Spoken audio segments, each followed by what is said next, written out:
ಗೊತ್ತಿಲ್ಲ. ಹಿಡ್ಕೊಂಡು ಬರ್ತಾ ಇರಬೇಕಾದ್ರೆ ಅದರಲ್ಲಿರ್ತಕ್ಕಂಥ ಕೆಲವು ಶೆಲ್ಗಳಲ್ಲಿ ಸಣ್ಣ ಸಣ್ಣ ಪ್ರಾಯದ ಹುಳಗಳು ಮತ್ತೆ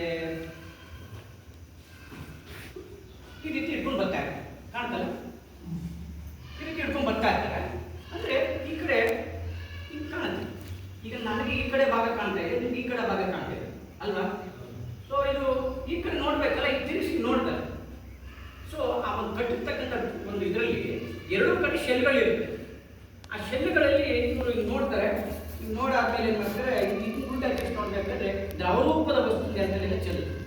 ಸೊ ಅದನ್ನ ಅವರು ಏನಂತ ಗೊತ್ತಿಲ್ಲ, ಅವರು ತೆಗೆದು ಬಾಯಿಗೆ ಹಾಕ್ತೀವಿ ಟೆಸ್ಟ್ ನೋಡ್ತಾರೆ. ಏನು ಟೆಸ್ಟ್ ನೋಡಿದಾಗ ಅದು ಸ್ವೀಟ್ ಆಗಿರುತ್ತೆ, ಇದೇನು ಇರಬೇಕು, ಮಾನವನು ಉಪಯೋಗವಾಗ್ತಕ್ಕಂಥ ಒಂದು ವಸ್ತು ಇರಬೇಕಂತೇಳಿ ಅವತ್ತಿನ ಕಾಲಘಟ್ಟದಲ್ಲಿ ಸೈಂಟಿಸ್ಟ್ಗಳಿಗೆ ಇದನ್ನು ಮಂದ ತೋರಿಸಿ ವಿಚಾರವನ್ನು ಗಮನ ತಂದು ಇದ್ರ ಬಗ್ಗೆ ಸಂಶೋಧನೆ ಮಾಡ್ತಾ ಹೋದಾಗ ಈ ಥರದ ಕೀಟಗಳು ಪ್ರಪಂಚದಲ್ಲಿ 5 ಥರದ ಕೀಟಗಳಿದ್ದಾವೆ ಅಂತೇಳಿ ವಿಜ್ಞಾನಿಗಳು ಇದ್ರ ಬಗ್ಗೆ ಮೂಲವನ್ನು ಹುಡುಕಿ ಇದ್ರ ಬಗ್ಗೆ ಸಂಶೋಧನೆಯನ್ನು ಮಾಡ್ತಾ ಅವುಗಳು ವಾಸ ಮಾಡ್ತಕ್ಕಂಥ ಜಾಗ, ಅವುಗಳ ರೂಪುರೇಖೆಗಳು, ಅವುಗಳಿಗೆ ಯಾವ ವಾತಾವರಣದಲ್ಲಿ ವಾಸ ಮಾಡ್ತವೆ, ಮನುಷ್ಯನಿಗೆ ಯಾವ ಒಪ್ಕೋತವೆ, ಇದ್ರ ಬಗ್ಗೆ ಹಲವಾರು ವರ್ಷಗಳ ಕಾಲದ ಇದರಲ್ಲಿ ಒಂದು ಸಂಶೋಧನೆಯನ್ನು ಮಾಡ್ತಾ ನಮಗೆ ಇವಾಗ ಜೇನು ಬಾಕ್ಸ್ ಇಟ್ಟು ಸಾಕಲಿಕ್ಕೆ ಯೋಗ್ಯವಾಗಿರ್ತಕ್ಕಂಥ ಕೆಲವು ವಿಜ್ಞಾನಿಗಳು ಅವರ ಒಂದು ಸಾಧನೆ ತುಂಬ ಹೆಚ್ಚಿನದು ಅಂತ ಹೇಳ್ತಾ ಈ ಒಂದು ಈಗ ಹಿಡ್ಕೊಂಡು ಬರ್ತಾ ಇದ್ರಲ್ಲ, ಈಗ ಹಿಡ್ಕೊಂಡು ಬರ್ತಾ ಇದ್ದಾಗ ಏನಾಗುತ್ತೆ, ಈ ಶೆಲ್ಗಳಲ್ಲಿ ಸಣ್ಣ ಸಣ್ಣ ಹಂತವಾರು ಹುಳ, ಮೊಟ್ಟೆ, ಮರಿ, ಕೋಸಾವಸ್ಥೆ, ಲಾರ್ವಾ ಸ್ಟೇಜು, ದುಂಬಿಯಾಗಿ ಈಚು ಬರುವಂಥವು ಎಲ್ಲ ಥರದನ್ನ ನೋಡ್ತಾರೆ. ಇವ್ರಿಗೆ ಗೊತ್ತಿಲ್ಲ ಇದು ಏನು ಅನ್ನೋ ಒಂದು ವಸ್ತು ಗೊತ್ತಿಲ್ಲ. ಅವ್ರಿಗೊಂದು ತಪ್ಪು ಕಲ್ಪನೆ ಅವತ್ತಿನ ಕಾಲಘಟ್ಟದಲ್ಲಿ ಅವರಿಗೆ ಮನವರಿಕೆ ಆಗುತ್ತೆ. ಯಾಕಂದರೆ ಅವತ್ತಿನ ಒಂದು ದಿವಸದಲ್ಲಿ ಏನಪ್ಪ ಅಂದರೆ ಸತ್ತ ಎಮ್ಮೆ ದನಗಳನ್ನು ಬೆಂಕಿಗಾಗಿ ಸುಡ್ತಿರ್ಲಿಲ್ಲ ಅಥವಾ ಗುಂಡಿಗಾಗಿ ಉಣ್ತಿರ್ಲಿಲ್ಲ. ತಗೊಂಡೋಗಿ ಎಲ್ಲೋ ದೂರ ಬೆಟ್ಟದ ಕಾಡಲ್ಲಿ ತಪ್ಪಲಲ್ಲಿ ಅದನ್ನ ಇಟ್ಬಿಟ್ಟು ಸೊಪ್ಪಿಗೆಲ್ಲ ಹಾಕಿ ಮುಚ್ಚಿ ಬಂದ್ಬಿಡ್ತಿದ್ರು. ಅಂಥ ಸಂದರ್ಭದಲ್ಲಿ ಏನಾಯಿತು, ಇವ್ರಿಗೆ ಒಂದು ತಪ್ಪು ಕಲ್ಪನೆ, ಸತ್ತ ಎಮ್ಮ ದನಗಳ ಕೊಳತ ದೇಹದಿಂದ ಉತ್ಪತ್ತಿಯಾಗ್ತಕ್ಕಂಥ ಹುಳಗಳನ್ನು ತಮ್ಮ ಆಹಾರಕ್ಕೋಸ್ಕರ ಈ ದುಂಬಿಗಳು ತಂದು ಇಟ್ಕೊಂಡವೆ ಅಂತ ಒಂದು ತಪ್ಪು ಕಲ್ಪನೆ. ಸರ್ ಗೊತ್ತಾಗತ್ತಲ್ಲ ನನ್ನ ಭಾಷೆ. ಸೊ ದುಂಬಿಯನ್ನು ಹಾರಾಡ್ತವಲ್ಲ ಅವು ದುಂಬಿ. ಅವಾಗ ತಾನೇ ಹುಳಾವಸ್ಥೆ, ಕೋಸಾವಸ್ಥೆಲ್ಲ ಸಣ್ಣ ಸಣ್ಣದಾಗಿ ಇರ್ತಾವಲ್ಲ, ಈ 1ನೇ ಜ್ವರ, 2ನೇ ಜ್ವರ, ರೇಷ್ಮೆ ಹುಳಗಳು ಇರ್ತಾವಲ್ಲ, ಕೊಳ್ತೋದ್ರೆ ಹುಳ ಬರ್ತದೆ, ಮಾಂಸ ಕೊಳ್ತೋದ್ರೆ ಅದೇ ತಿಳ್ಕೊಂಡಿದ್ದಾರೆ. ಸೊ ಹಾಗಾಗಿ ಇಲ್ಲಿ ಅವ್ರಿಗೆ ಅಂಥವಾರು ಗೊತ್ತಾದಾಗ ಈ ದುಂಬಿಗಳು ತಮಗೆ ಆಹಾರಕ್ಕೋಸ್ಕರ ತಂದು ಇಟ್ಕೊಂಡವೆ ಅಂತ ತಪ್ಪು ಕಲ್ಪನೆ. ಇದು ಆಗಲ್ಲ ಅಂತೇಳಿ ಕೆಲವು ವಿಜ್ಞಾನಿಗಳು ಇದನ್ನ ಇದ್ರ ಬಗ್ಗೆನೇ ಮಂದಟ್ಟಾಗಿ ಸೋಸಿದಾಗ ಇದು ಅವುಗಳ ಒಂದು ಸಂತತಿ ಅಂತೇಳಿ ಮಂದಟ್ಟು ಮಾಡಿ ಅದರಲ್ಲೇ ಯಾವ ರೀತಿ ಉತ್ಪತ್ತಿ ಆಗುತ್ತೆ ಅಂತೇಳಿ ಮನವರಿಕೆ ಮಾಡ್ಕೊಳ್ಳಿಕ್ಕೆ ಪ್ರಾರಂಭ ಮಾಡಿದಾಗ ಈ ಒಂದು ಇದಕ್ಕೊಂದು ಹೆಸರಿಟ್ಟು, ಇದು ಗಾತ್ರದಲ್ಲಿ ದಪ್ಪದಾಗಿರ್ತಕ್ಕಂಥದ್ದು, ರೇಗಿ ಬಂದು ಚುಚ್ಚುವಂಥದ್ದು, ಆಗಿಂದಾಗಿ ಪರಾರಿ ಆಗ್ತಕ್ಕಂಥದ್ದು, ಯಥೇಚ್ಛವಾಗಿ ಜಂತುಕೋನ ಕೊಡುವಂತಕ್ಕಂಥದ್ದು, ಇದು ಮನುಷ್ಯನಿಗೆ ಬಹಳ ದೂರ ಎತ್ತರದ ಪ್ರದೇಶದಲ್ಲಿ ವಾಸ ಮಾಡ್ತಕ್ಕಂಥದ್ದು. ಅಂದರೆ ಕ್ಷೇತ್ರಗಳು, ಬಿಲ್ಡಿಂಗ್ಗಳು, ಮನೆಗಳು, ಮರಗಳು, ಇಂತಹ ಜಾಗದಲ್ಲಿ ಆ ಮಾನವನಿಗೆ ಎತ್ತರಲ್ಲೇ ವಾಸ ಮಾಡ್ತಕ್ಕಂಥ ಒಂದು ಜೇನು ಹುಳಗಳಿಗೆ ಏಪಿಸ್ ಡಾರ್ಸೆಟ ಅಂತಂದರೆ ಹೆಜ್ಜೆ ಅಂತ ಹೆಸರು. ಸೊ ಏಪಿಸ್ ಡಾರ್ಸೆಟ ಅಂದರೆ ಎತ್ತರ ಪ್ರದೇಶದಲ್ಲಿ ವಾಸ ಮಾಡ್ತಕ್ಕಂಥವು. ಅವೇನಾದ್ರು ನೀವು ಯಾರಾದ್ರೂ ಜೇನುನೊಣದಲ್ಲಿ ಚುಚ್ಚಿಸ್ಕೊಂಡಿದ್ದೀರಾ ಅಂದರೆ ಪ್ರಚರಿಸ್ಕೊಂಡಿದ್ದೀರಾ? ಅವ್ರು ಗೊತ್ತಾಗುತ್ತೆ ಅನ್ನೋಲ್ಲ. ಒಂದು ನೊಣ ಚುಚ್ಚುತ್ತೆ ಎಷ್ಟು ನೋವು, ಒಂದು 5 ನೊಣ ಚುಚ್ಚುತ್ತೆ ಎಷ್ಟು ನೋವು. ಯಾಕಂದರೆ ಮೊನ್ನೆ ಸ್ಟ್ರಾಂಗ್ ರೂಮ್ ಮಂಡ್ಯದಲ್ಲಿ ಹಿಂಗೆ ಬಂದು ಕಳಿಸ್ಬಿಟ್ಟಿದ್ದೆ. ಮೊನ್ನೆ ಫೋಟೋ ವಿಡಿಯೋ ಎಲ್ಲ ಇದೆ, ಹೋಗಿ ತೆಗೆದುಕೊಟ್ವಿ. ಅಲ್ಲಿ ಬಿಡಲ್ಲ ಪರ್ಮಿಷನ್, ಡಿ ಸಿ ಅವರೆಲ್ಲ ಒಂದು ಲೈಟ್ ಆಫ್ ಮಾಡೋಕ್ಕೆ ಬಿಡ್ತಾ ಇಲ್ಲ. 3 ದಿವಸ ಆಯ್ತು ಆಗ್ಬೋದು ಮಂಡ್ಯದಲ್ಲಿ ಗೌರ್ಮೆಂಟ್ ಕಾಲೇಜಲ್ಲಿ. ಸೊ ಹಾಗಾಗಿ ಈ ಒಂದು ಎಷ್ಟು ಒಳ್ಳೆ ಜೇನು ನೊಣಗಳು ಅಂತಂದರೆ ಅಷ್ಟೇ ಕೆಟ್ಟ ನೊಣಗಳು. ಏನಕ್ಕೆ ಅಂದರೆ ಒಂದು ಸಲ ಏನಾದರೂ ನಮಗೆ ದಾಳಿ ಮಾಡ್ಕೊಂಡ್ರೆ ನಮಗೆ ಜೇನು ನೊಣದ ವಿಷದಿಂದ ಸಾಯ್ತಕ್ಕಂಥದ್ದು ಇದ್ದಿಲ್ಲ. ಅವ್ನಿಗೇನಾಗಿದೆ ಅಂತ ಹೇಳಿದ್ರೆ ಆ ಚುಚ್ಚಿಸ್ಕೊಂಡವ್ರಿಗೆ ಮನವರಿಕೆ ಆಗ್ಬಿಡುತ್ತೆ. ಎಲ್ಲೋ ಒಂದು ಪೇಪರ್ ಬಂದಿರುತ್ತೆ, ಹೆಡ್ಲೈನ್ ಯಾವಾಗಲೂ ಒಂದು ಓದಿರ್ತಾರೆ, ಜೇನಿನಿಂದ ದಾಳಿ ವ್ಯಕ್ತಿ ಸಾವು ಅಂತ. ಅದು ಮನವರಿಕೆ ಆಗುತ್ತೆ ಆ ವ್ಯಕ್ತಿಗಳಿಗೆ. ಸೊ ಅಲ್ಲಿ BP ಜಾಸ್ತಿ ಆಗ್ಬೋದು, BP ಲೋ ಆಗ್ಬೋದು. ಆ ಜೇನುನೊಣದ ವಿಷ ಮೈಲೆಲ್ಲ ಆವರಿಸ್ಕೊಂಡಾಗ ನಮಗೆ ಲೋ BP ಹೈ BP ಆಗಿ ಸತ್ತೋಗಿರ್ತಕ್ಕಂಥ ಜೀವ ಕಳ್ಕೊಂಡಿರ್ತಕ್ಕಂಥ ವ್ಯಕ್ತಿಗಳು ವಿನಃ ಇದರಲ್ಲೇ ಜೇನುನೊಣದಿಂದ ಕಚ್ಚಿಸಿ ಸತ್ತಿಲ್ಲ.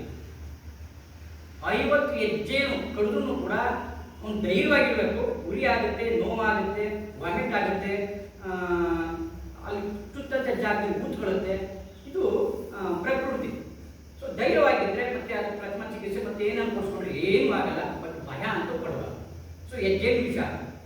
ಸೊ ಈ ಹೆಜ್ಜೆಯನ್ನು ಮೇಲ್ಗಡೆ ಹಿಂಗೆ ಕಟ್ಟುತ್ತೆ ಅಂತಂದರೆ ಭೂಮಿಗೆ ಲಂಬಾಕಾರದಲ್ಲಿ ಕಟ್ಟಿರೋದು. ಯಾಕೆ ಅಂತಂದರೆ ಒಂದು ರಂಪೆ ಹಿಂಗಿದ್ರೆ ಸೊ ಹಿಂಗೆ ಕಟ್ಟುವಂಗಿಲ್ಲ, ಅದು ಭೂಮಿಗೆ ಲಂಬಾಕಾರದಾಗೇ ಕಟ್ಟಬೇಕು, 90 ಡಿಗ್ರಿನಲ್ಲೇ ಕಟ್ಟಬೇಕದು.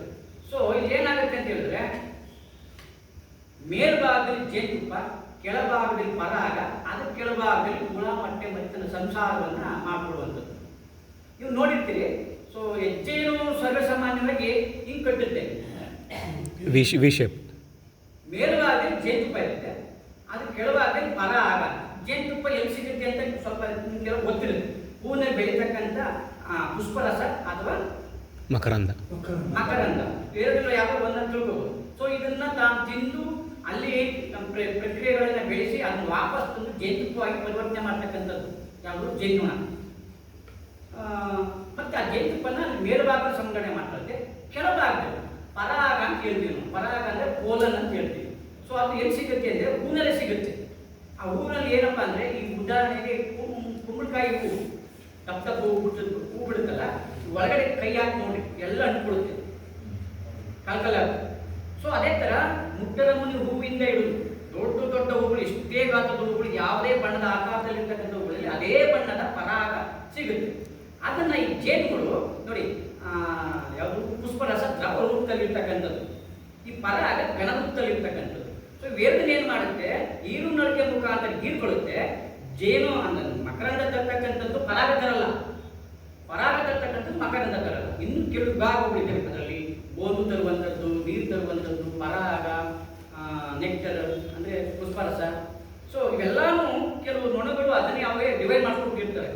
ಈಗ ಅಲ್ಲಿ ಮ್ಯಾನೇಜರ್ ಯಾರಿಲ್ಲ, ನೀನು ಹೋಗ್ಬಿಟ್ಟು ನೀನು ಪರಾಗ ತಗೋಬ, ನೀನು ಹೋಗ್ಬಿಟ್ಟು ಮಕರಂದ ತಗೋಬ, ನೀನು ನೀರು ತಗೋಬ, ಬೋನು ತಗೋಬ, ಮತ್ತೆ ಸೆಕ್ಯೂರಿಟಿ ಕೊಡು ಗೂಡಿಗೆ ಅಂದರೆ ಒಳಗಡೆಗೆ ಯಾವುದು ತೊಂದರೆ ಕೊಡ್ತಕ್ಕಂಥ ಇರುವೆ, ಜೇಡ, ಪಲ್ಲಿ ಇವುಗಳು ಹೋಗ್ದಂಗೆ ಸೆಕ್ಯೂರಿಟಿ ಪೀಸ್ ಅಂತ ಇರುತ್ತೆ. ಮತ್ತೆ ಕ್ಲೀನಿಂಗ್ ಮಾಡುವಂಥವು, ಮತ್ತೆ ಅವುಗಳು ಕೂಡ ಏನು ಆಹಾರವನ್ನು ಹಂಚುವಂಥವು. ಬೆಳಗ್ಗೆ ಸಂಜೆ ಜೋಗ ಮಾಡಿರ್ತೀನಿ, ನಾನು ಬೇಕಾದಷ್ಟು ತಗೊಂಡು ತಿಂತೀನಿ ಅನ್ನೋಂಗಿಲ್ಲ. ಅವು ಜೋಮ್ಸಿಟ್ಟಲ್ಲಿ ಆಹಾರವನ್ನು ಹಂಚುವಂಥದ್ದು.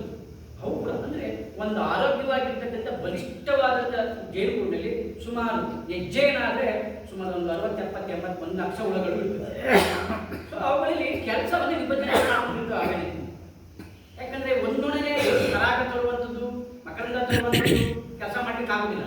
ಅಲ್ಲಿ ಕೆಲವು ಅದನ್ನು ಡಿವೈಡ್ ಮಾಡಿಕೊಂಡು ಕೆಲಸ ಕಾರ್ಯಗಳನ್ನು ಮಾಡ್ತಾ ಹೋಗ್ತಾರೆ. ಸೊ ಆ ಎರಡನೇ ಭಾಗವು ಪರಾಗ ಅಂತ ಹೇಳ್ತಾರೆ. ಆ ಪರಾಗವನ್ನು ಹೂವಿನಲ್ಲಿ ಕಾಲು ಬ್ರಷ್ ಅಂತ ಇರುತ್ತೆ, ಅದೆಲ್ಲ ಕೂರಿಸ್ಕೊಂಡು ಕೆರ್ಕೊಂಡು ಅಲ್ಲಿ ಉಂಡೆ ಮಾಡುವಂಥ ಭಾಗ ಇರುತ್ತೆ, ಅದು ತೋರಿಸ್ತೀನಿ ನಾನು. ಆ ಉಂಡೆ ಮಾಡಿಕೊಂಡು ಪರಾಗದ ಕುಕ್ಕಿ ಅಂತ ಇರ್ತೀವಿ, ಅದು ಹಾಕೊಂಡು ತನ್ನ ಹೂವಿಗೆ ಹೊತ್ಕೊಂಡು. ಸೊ ಇದು ಡೈರೆಕ್ಟಾಗಿ ಪರಾಗವನ್ನು ನಮ್ಮ ಕಣ್ಣಾಗಿ ನೋಡುವಂಥ ಒಂದು ಇದು. ಅಂದರೆ ನೆಕ್ಟರ್ ಕಾಣಲ್ಲ, ಅದು ಹೊಟ್ಟೆ ಒಳಗೆ ಅದನ್ನು ಮಕ್ಕಳನ್ನು ಬಂದಿರುತ್ತೆ, ಅದು ಕಾಣಲ್ಲ, ತಂದು ತುಂಬಿಸುತ್ತೆ. ಸೊ ಕೆಳಗಡೆ ಹುಳ ಮೊಟ್ಟೆ ಮರಿ ಅಂದರೆ ಗೂಡಿನಲ್ಲಿ 3 ಥರದ ಜಾತಿ, ನಾನು ಹೇಳ್ತೀನಿ 5 ಜಾತಿಯ ಜೇನುನೊಣಗಳು ನಾವು ಕಾಣ್ಬೋದು. ಬಟುಕಿ ಅಂತ ಹೇಳ್ತೀನಿ, ಹೆಜ್ಜೇನು,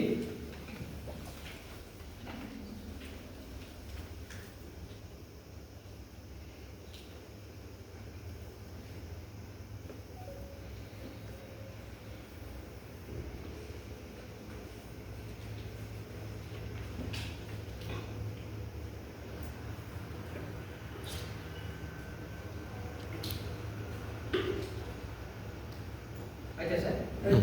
ಎರಡನೇದು ಕೋಲ್ ಜೇನು, ಕೋಲು ಜೇನು,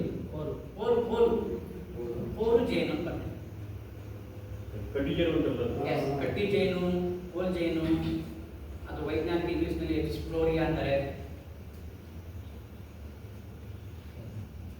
ಆಯ್ತಾ ಸರ್, ಕೋಲ್ ಜೇನು ಆಯ್ತಾ. ಮೂರನೇದು ಮುಜಂಟಿ ಜೇನು, ಮುಜಂಟಿ ಹೇಳ್ತೀನಿ. ಅವ್ರು ಎಲ್ಲರೂ ಭಾಷೆ ಮಾಡ್ತೀವಿ, ಯಾರು ನಿಮಗೆ ಐಡೆಂಟಿಫಿಕೇಶನ್ ಮಾಡೋದು ಅಂತ ಹೇಳ್ತೀನಿ. ನೆಕ್ಸ್ಟ್ ತುಡುವೆ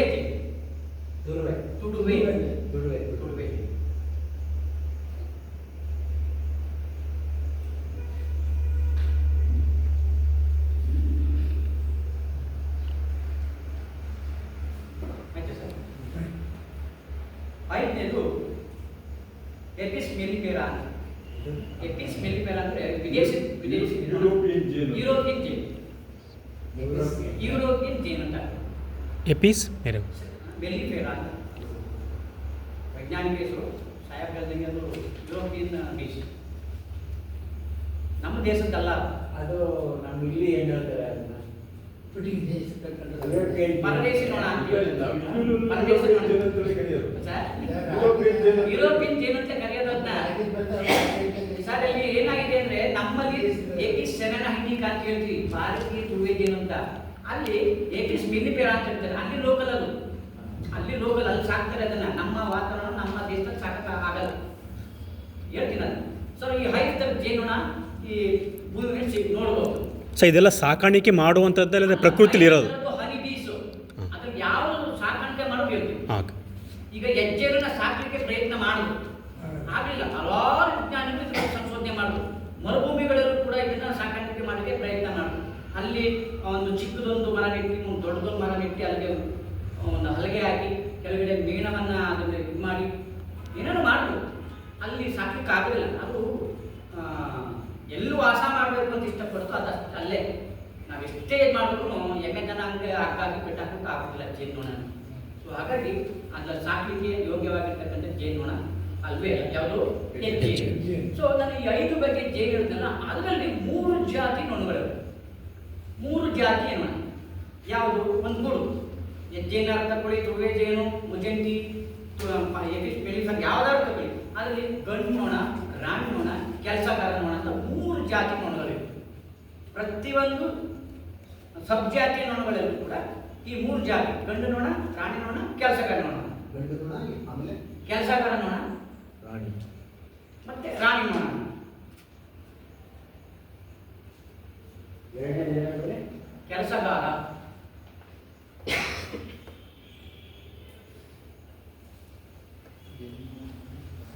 ಮೂರನೇದು ರಾಣಿ ಜೇನು.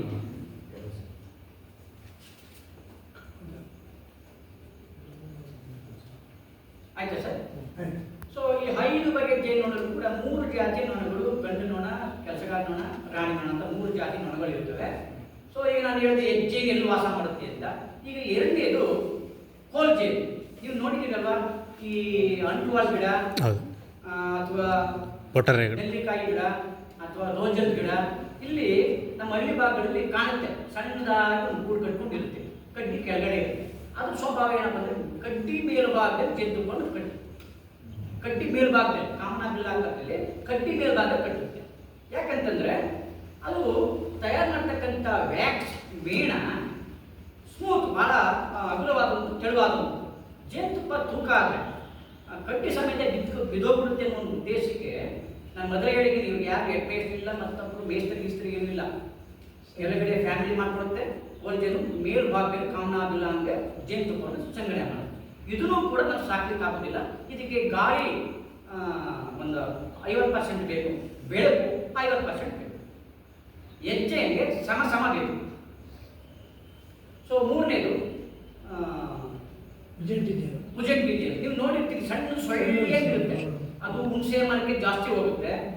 ಮತ್ತೆ ಈ ಸಣ್ಣ ಕೊಡ್ರೆಗಳಿವೆ, ಹಳೇ ಮರಗಳು ಬಿದ್ದೋಗಿದ್ರೆ ಸಣ್ಣದು ಒಂದು ನೀಡಿರುತ್ತೆ ಸಣ್ಣದು, ಅಲ್ಲಿ ಸೊ ಅದು ಒಳಗಡೆ ಕೊಡನೆಯಲ್ಲಿ ಏನು ಮಾಡುತ್ತೆ ಅಂದರೆ ದ್ರಾಕ್ಷಿ ಗೊಂಚಲಾಕಾರದಲ್ಲಿ ತನ್ನ ಮನೆಯನ್ನು ನಿರ್ಮಾಣ ಮಾಡಿಕೊಂಡು ಅದರಲ್ಲಿ ಜೇನುತುಪ್ಪ, ಪರಾಗ ಮತ್ತು ಹುಳಮಟ್ಟೆ ಮರಿಗಳನ್ನು ಅದು ಸಂಗ್ರಹಣೆ ಮಾಡಿಕೊಂಡು ಸಣ್ಣದಾಗಿ ಈಚೆ ಕಾಣುತ್ತೆ.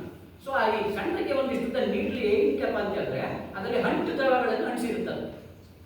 ಏನಕ್ಕೆ ಅಂದರೆ ಅದು ಒಳಗಡೆ ಇರುವೆ, ಕೆಂಜಿಗ ಅಥವಾ ಇನ್ಯಾವುದು ಉಪದ್ರವಗಳು, ಹುಳಮಟ್ಟೆ ಮರಿ ತಿಂತಕ್ಕಂಥ ಕೆಟ್ಟ ಉಪದ್ರವಗಳು ಬರಬಾರದು. ಅದಕ್ಕೆ ಅಲ್ಲೇನಾದ್ರು ಒಂದು ಮೇಲೆ ಹೋಯಿದ್ರೆ ಆ ಅಂಟಿಗೆ ಅಂಟಿಕೊಂಡು ಬಿಡಿಸ್ಕೊಂಡು ಸತ್ತೋಗ್ಬಿಡ್ಬೇಕು. ಸೊ ಹಾಗಾಗಿ ಆ ಅಂಟು ದ್ರವವನ್ನು ಇಟ್ಟು ತನ್ನ ಗೂಡಿನಲ್ಲಿ ಒಳಗಡೆ ದ್ರಾಕ್ಷಿ, ಕಪ್ಪು ದ್ರಾಕ್ಷಿ ಇಮೇಜ್ ಮಾಡ್ಕೊಂಡು ಆ ರೀತಿ ತನ್ನ ಗೂಡುಗಳನ್ನು ರಚನೆ ಮಾಡಿಕೊಂಡು ಜೇನುತುಪ್ಪವನ್ನು ಸಂಗ್ರಹಣೆ ಮಾಡಿ. ಸೊ ಇದನ್ನು ಹೇಗೆ ಸಾಕ್ಬೋದು? ಮನೆ ಮುಂಭಾಗ ಬಂಬುಗಳಲ್ಲಿ, ಪಾಟ್ಗಳಲ್ಲಿ ಇದನ್ನು ಸಾಕ್ಬೋದು. ಆದರೆ ಒಂದು ವರ್ಷಕ್ಕೆ ಒಂದು 150-200 ಗ್ರಾಮ್ ಜೇನುತುಪ್ಪ ಸಿಗುತ್ತೆ. ಬಟ್ ಇದು ತುಂಬ ಗಟ್ಟಿಗಿರುತ್ತೆ ಮತ್ತು ಇದು ಹುಳಿ ಜಾಸ್ತಿ. ಯಾಕೆಂದರೆ ಯಥೇಚ್ಛವಾಗಿ ಹುಣಸೆ ಹೂವಿಗೆ ಹೋಗ್ತದೆ. ನೀವು ನೋಡಿದರೆ ಹುಣಸೆ ಹೂ ಮರ ಎಲ್ಲ ನೋಡಿ ಸಣ್ಣದ ಸೊಳ್ಳೆಗಿರುತ್ತೆ ಹೌದು. ಜೇನು ಅಲ್ಲೂ ವಾಸ ಮಾಡುತ್ತೆ. ಇದರಲ್ಲೂ ಕೂಡ ರಾಣಿ ನೊಣ, ಗಂಡು ನೊಣ, ಕೆಲಸಗಾರ ನೊಣ ಅಂತ 3 ಜಾತಿ ನೋಡ್ಬೋದು. ಸೊ 4ನೇದು ತುಳುವೆ ಜೇನು. ಅದ್ರ ಬಗ್ಗೆ ನಾನು ಯುರೋಪಿಯನ್ ಕಂಟ್ರಿ ಹೇಳ್ಬಿಡ್ತೀನಿ. ಅದು ನಮ್ಮ ಆರೆಂಜ್ ಕಲರ್ ಇರುತ್ತೆ. ಸುಮಾರು ಅದು ಒಂದು ಸಲ ಜೇನುತುಪ್ಪ ಆ ಭಾಗದಲ್ಲಿ ತೆಗೆದ್ರೆ ಒಂದು ವರ್ಷದಲ್ಲಿ 60-70 kg ಒಂದೇ ಜೇನು ಬಾಕ್ಸಲ್ಲಿ ಆ ಜೇನುನೊಣದ ತಳಿಯಿಂದ ಜೇನನ್ನು ಉತ್ಪಾದನೆ ಮಾಡ್ಬೋದು. ಆದರೆ ಅಲ್ಲಿ ದೇಶದ ವಾತಾವರಣದಲ್ಲಿ ಅಲ್ಲಿ ಹೊಂದ್ಕೊಂಡವೆ, ನಮ್ಮಲ್ಲಿ ಹೊಂದ್ಕೊಂಡಿಲ್ಲ. ಇಲ್ಲಿ ನಮ್ಮಲ್ಲಿ ಕೂಡ ಮಂಡ್ಯ ತಂದರು, ಮಂಡ್ಯ ಪಕ್ಕ ಮದ್ದೂರ ಹತ್ರ ಸೋಮನಹಳ್ಳಿ ಅಂತಿದೆ, ದೊಡ್ಡ ಒಂದು 50 ಬಾಕ್ಸ್ ತಂದರು. ಊರು ಬಿಟ್ಟು ಹೋಗಿಲ್ಲ, ಆಹಾರ ಸಿಕ್ಕಿಲ್ಲ, ಅದನ್ನು ಅಲ್ಲೇ ಸತ್ತೋಗ್ಬಿಟ್ಟು ಊರು ಬಿಟ್ಟೇ ಹೋಗಲ್ಲ ಅವು. ಸೊ ಅದನ್ನು ಪಂಜಾಬ್ ಅಗ್ರಿಕಲ್ಚರ್ ಯೂನಿವರ್ಸಿಟಿ ತಂದು ಅಲ್ಲಿ ಸ್ವಲ್ಪ ಡೆವಲಪ್ಮೆಂಟ್ ಏನೋ ಇತ್ತೀಚೆಗೆ ಮಾಡ್ತಾವ್ರೆ ಅಂತೆ. ಇಲ್ಲಿ ನಮ್ಮ ಮಂಡ್ಯ ಶ್ರೀರಂಗಪಟ್ಟಣದಲ್ಲೂ ಯಾರೋ ಒಂದು ಹಳ್ಳಿ ತಗೊಂಡ್ಬಂದು ಅವ್ರಿಗೂ ಆಗಲಿಲ್ಲ, ಬಿಟ್ಬಿಟ್ಟು. ಯಾಕಂದ್ರೆ ಅದು ಸೀಮೆಸು ಸಾಕ್ತಂಗೆ ಯಥೇಚ್ಛವಾಗಿ ಅದಕ್ಕೆ ಆಹಾರ ಪದಾರ್ಥಗಳು ಮತ್ತು ಮಕರಂದಗಳು ನಮ್ಮಲ್ಲಿ ಮಲೆನಾಡು ಭಾಗದಲ್ಲಿ ಯಥೇಚ್ಛವಾಗಿ ಜೇನುನೊಣಗಳಿಗೆ ಆಹಾರದ ಅಭಾವ ಕಡಿಮೆ. ಸೊ ಈ ಒಂದು 3-4 ತಿಂಗಳ ಹಿಂದೆ ಅದಕ್ಕೂ ಕೂಡ ಅಭಾವ ಆಯಿತು, ಮಳೆ ಇಲ್ಲ, ಹೂಗಳಿಲ್ಲ. ಸೊ ತುಳುವೆ ಜೇನು ನಾವು ಸಾಕ್ತಕ್ಕಂಥ ತುಳುವೆ ಜೇನು ಕೂಡ ಆಹಾರದ ಕೊರತೆಯಾಗಿ ಆರ್ಟಿಫಿಷಿಯಲ್ ಫುಡ್ಡು ಕೃತಕ ಆಹಾರವನ್ನು ಹಾಕಿ ಇಲ್ಲಿವರೆಗೂ ಕಾಪಾಡ್ಕೊಂಡು ಬಂದರು. ಸೊ ಹಾಗಾಗಿ ಈ ಯುರೋಪಿಯನ್ ಜೇನುನೊಣನ ನಮ್ಮಲ್ಲಿ ಸಾಕಲಿಕ್ಕೆ ಆಗೋದಿಲ್ಲ. ಸೊ ಅದರಲ್ಲೂ ಕೂಡ ರಾಣಿ ನೊಣ, ಗಂಡು ನೊಣ, ಕೆಲಸಗಾರ ನೊಣ ಅಂತ 3 ಜಾತಿ ನೊಣಗಳಿವೆ. ಸೊ 5ನೇದು ಭಾರತೀಯ ತುಳುವೆ ಜೇನು. ಸೊ ಭಾರತೀಯ ತುಳುವೆ ಜೇನು ಅಂತ ಹೇಳಿದ್ರೆ ಎಪಿಸ್ ಸೆರೆನಾ ಇಂಡಿಕಾ ಅಂತ. So Apis Serena Indica, so ಇದು ಪ್ರತಿಯೊಂದು ಹಳ್ಳಿನಲ್ಲೂ ಕೂಡ ಈ ಒಂದು ತಳಿ ಇರುತ್ತೆ, ಜನಗಳಿಗೆ ಗೊತ್ತಾಗಲ್ಲ. ಇದು ವಾಸ ಮಾಡ್ತಕ್ಕಂಥ ಜಾಗ ಯಾವುದು ಅಂದರೆ ಮರದ ಪಟ್ರೆ, ಕಲ್ಲು ಪಟ್ರೆ, ಉತ್ತ, ಇಂಥ ಕತ್ತಲು 90 ಭಾಗ 10% ಬೆಳಕನ್ನು ಆವರಿಸ್ಕೊಂಡು ತನ್ನ ಜೀವನವನ್ನು ನೆರವೇರಿಸುತ್ತೆ. ನಾನು ಹೇಳಿದೆ ಹೆಜ್ಜೆಯನ್ನು ಹಿಂಗೆ ಒಂದು ಗೂಡು ಕಟ್ಕೊಂಡಿರುತ್ತೆ. ಈ ಮುಚ್ಚಂಗಿ ಜೇನು ದ್ರಾಕ್ಷಿ ಹುಚ್ಚಲಾಗಿ ತನ್ನ ಗೂಡನ್ನು ರಚನೆ ಮಾಡ್ಕೊಳ್ಳುತ್ತೆ. ಈ ಕೋರ್ ಜೇನು ತನ್ನ ಫ್ಯಾಮಿಲಿಯನ್ನು ಕೆಳಗೆ ಮಾಡಿಕೊಂಡು ಹಾನಿ ಕುಂಬದ ಮೇಲ್ ಮಾಡುತ್ತೆ. ಸೊ ಈ ನಮ್ಮ ತುಳುವೆ ಜೇನು ಏನಪ್ಪ ಅಂತ ಹೇಳಿದ್ರೆ ಒಂದರ ಪಕ್ಕ ಸುಮಾರು 7-8 ಗಿರಿಗಳನ್ನು ತನ್ನ ಮನೆಗಳನ್ನಾಗಿ ನಿರ್ಮಾಣ ಮಾಡಿಕೊಂಡು ತನ್ನ ಸಂಸಾರವನ್ನು ಶುರು ಮಾಡುತ್ತೆ. ಸೊ ಆ ಎಲಿಗಳಂತ ಹೇಳಿದ್ರೆ ವ್ಯಾಕ್ಸಿಂದ ತನ್ನ ಗೂಡುಗಳನ್ನು ತಯಾರು ಮಾಡುವಂಥದ್ದು.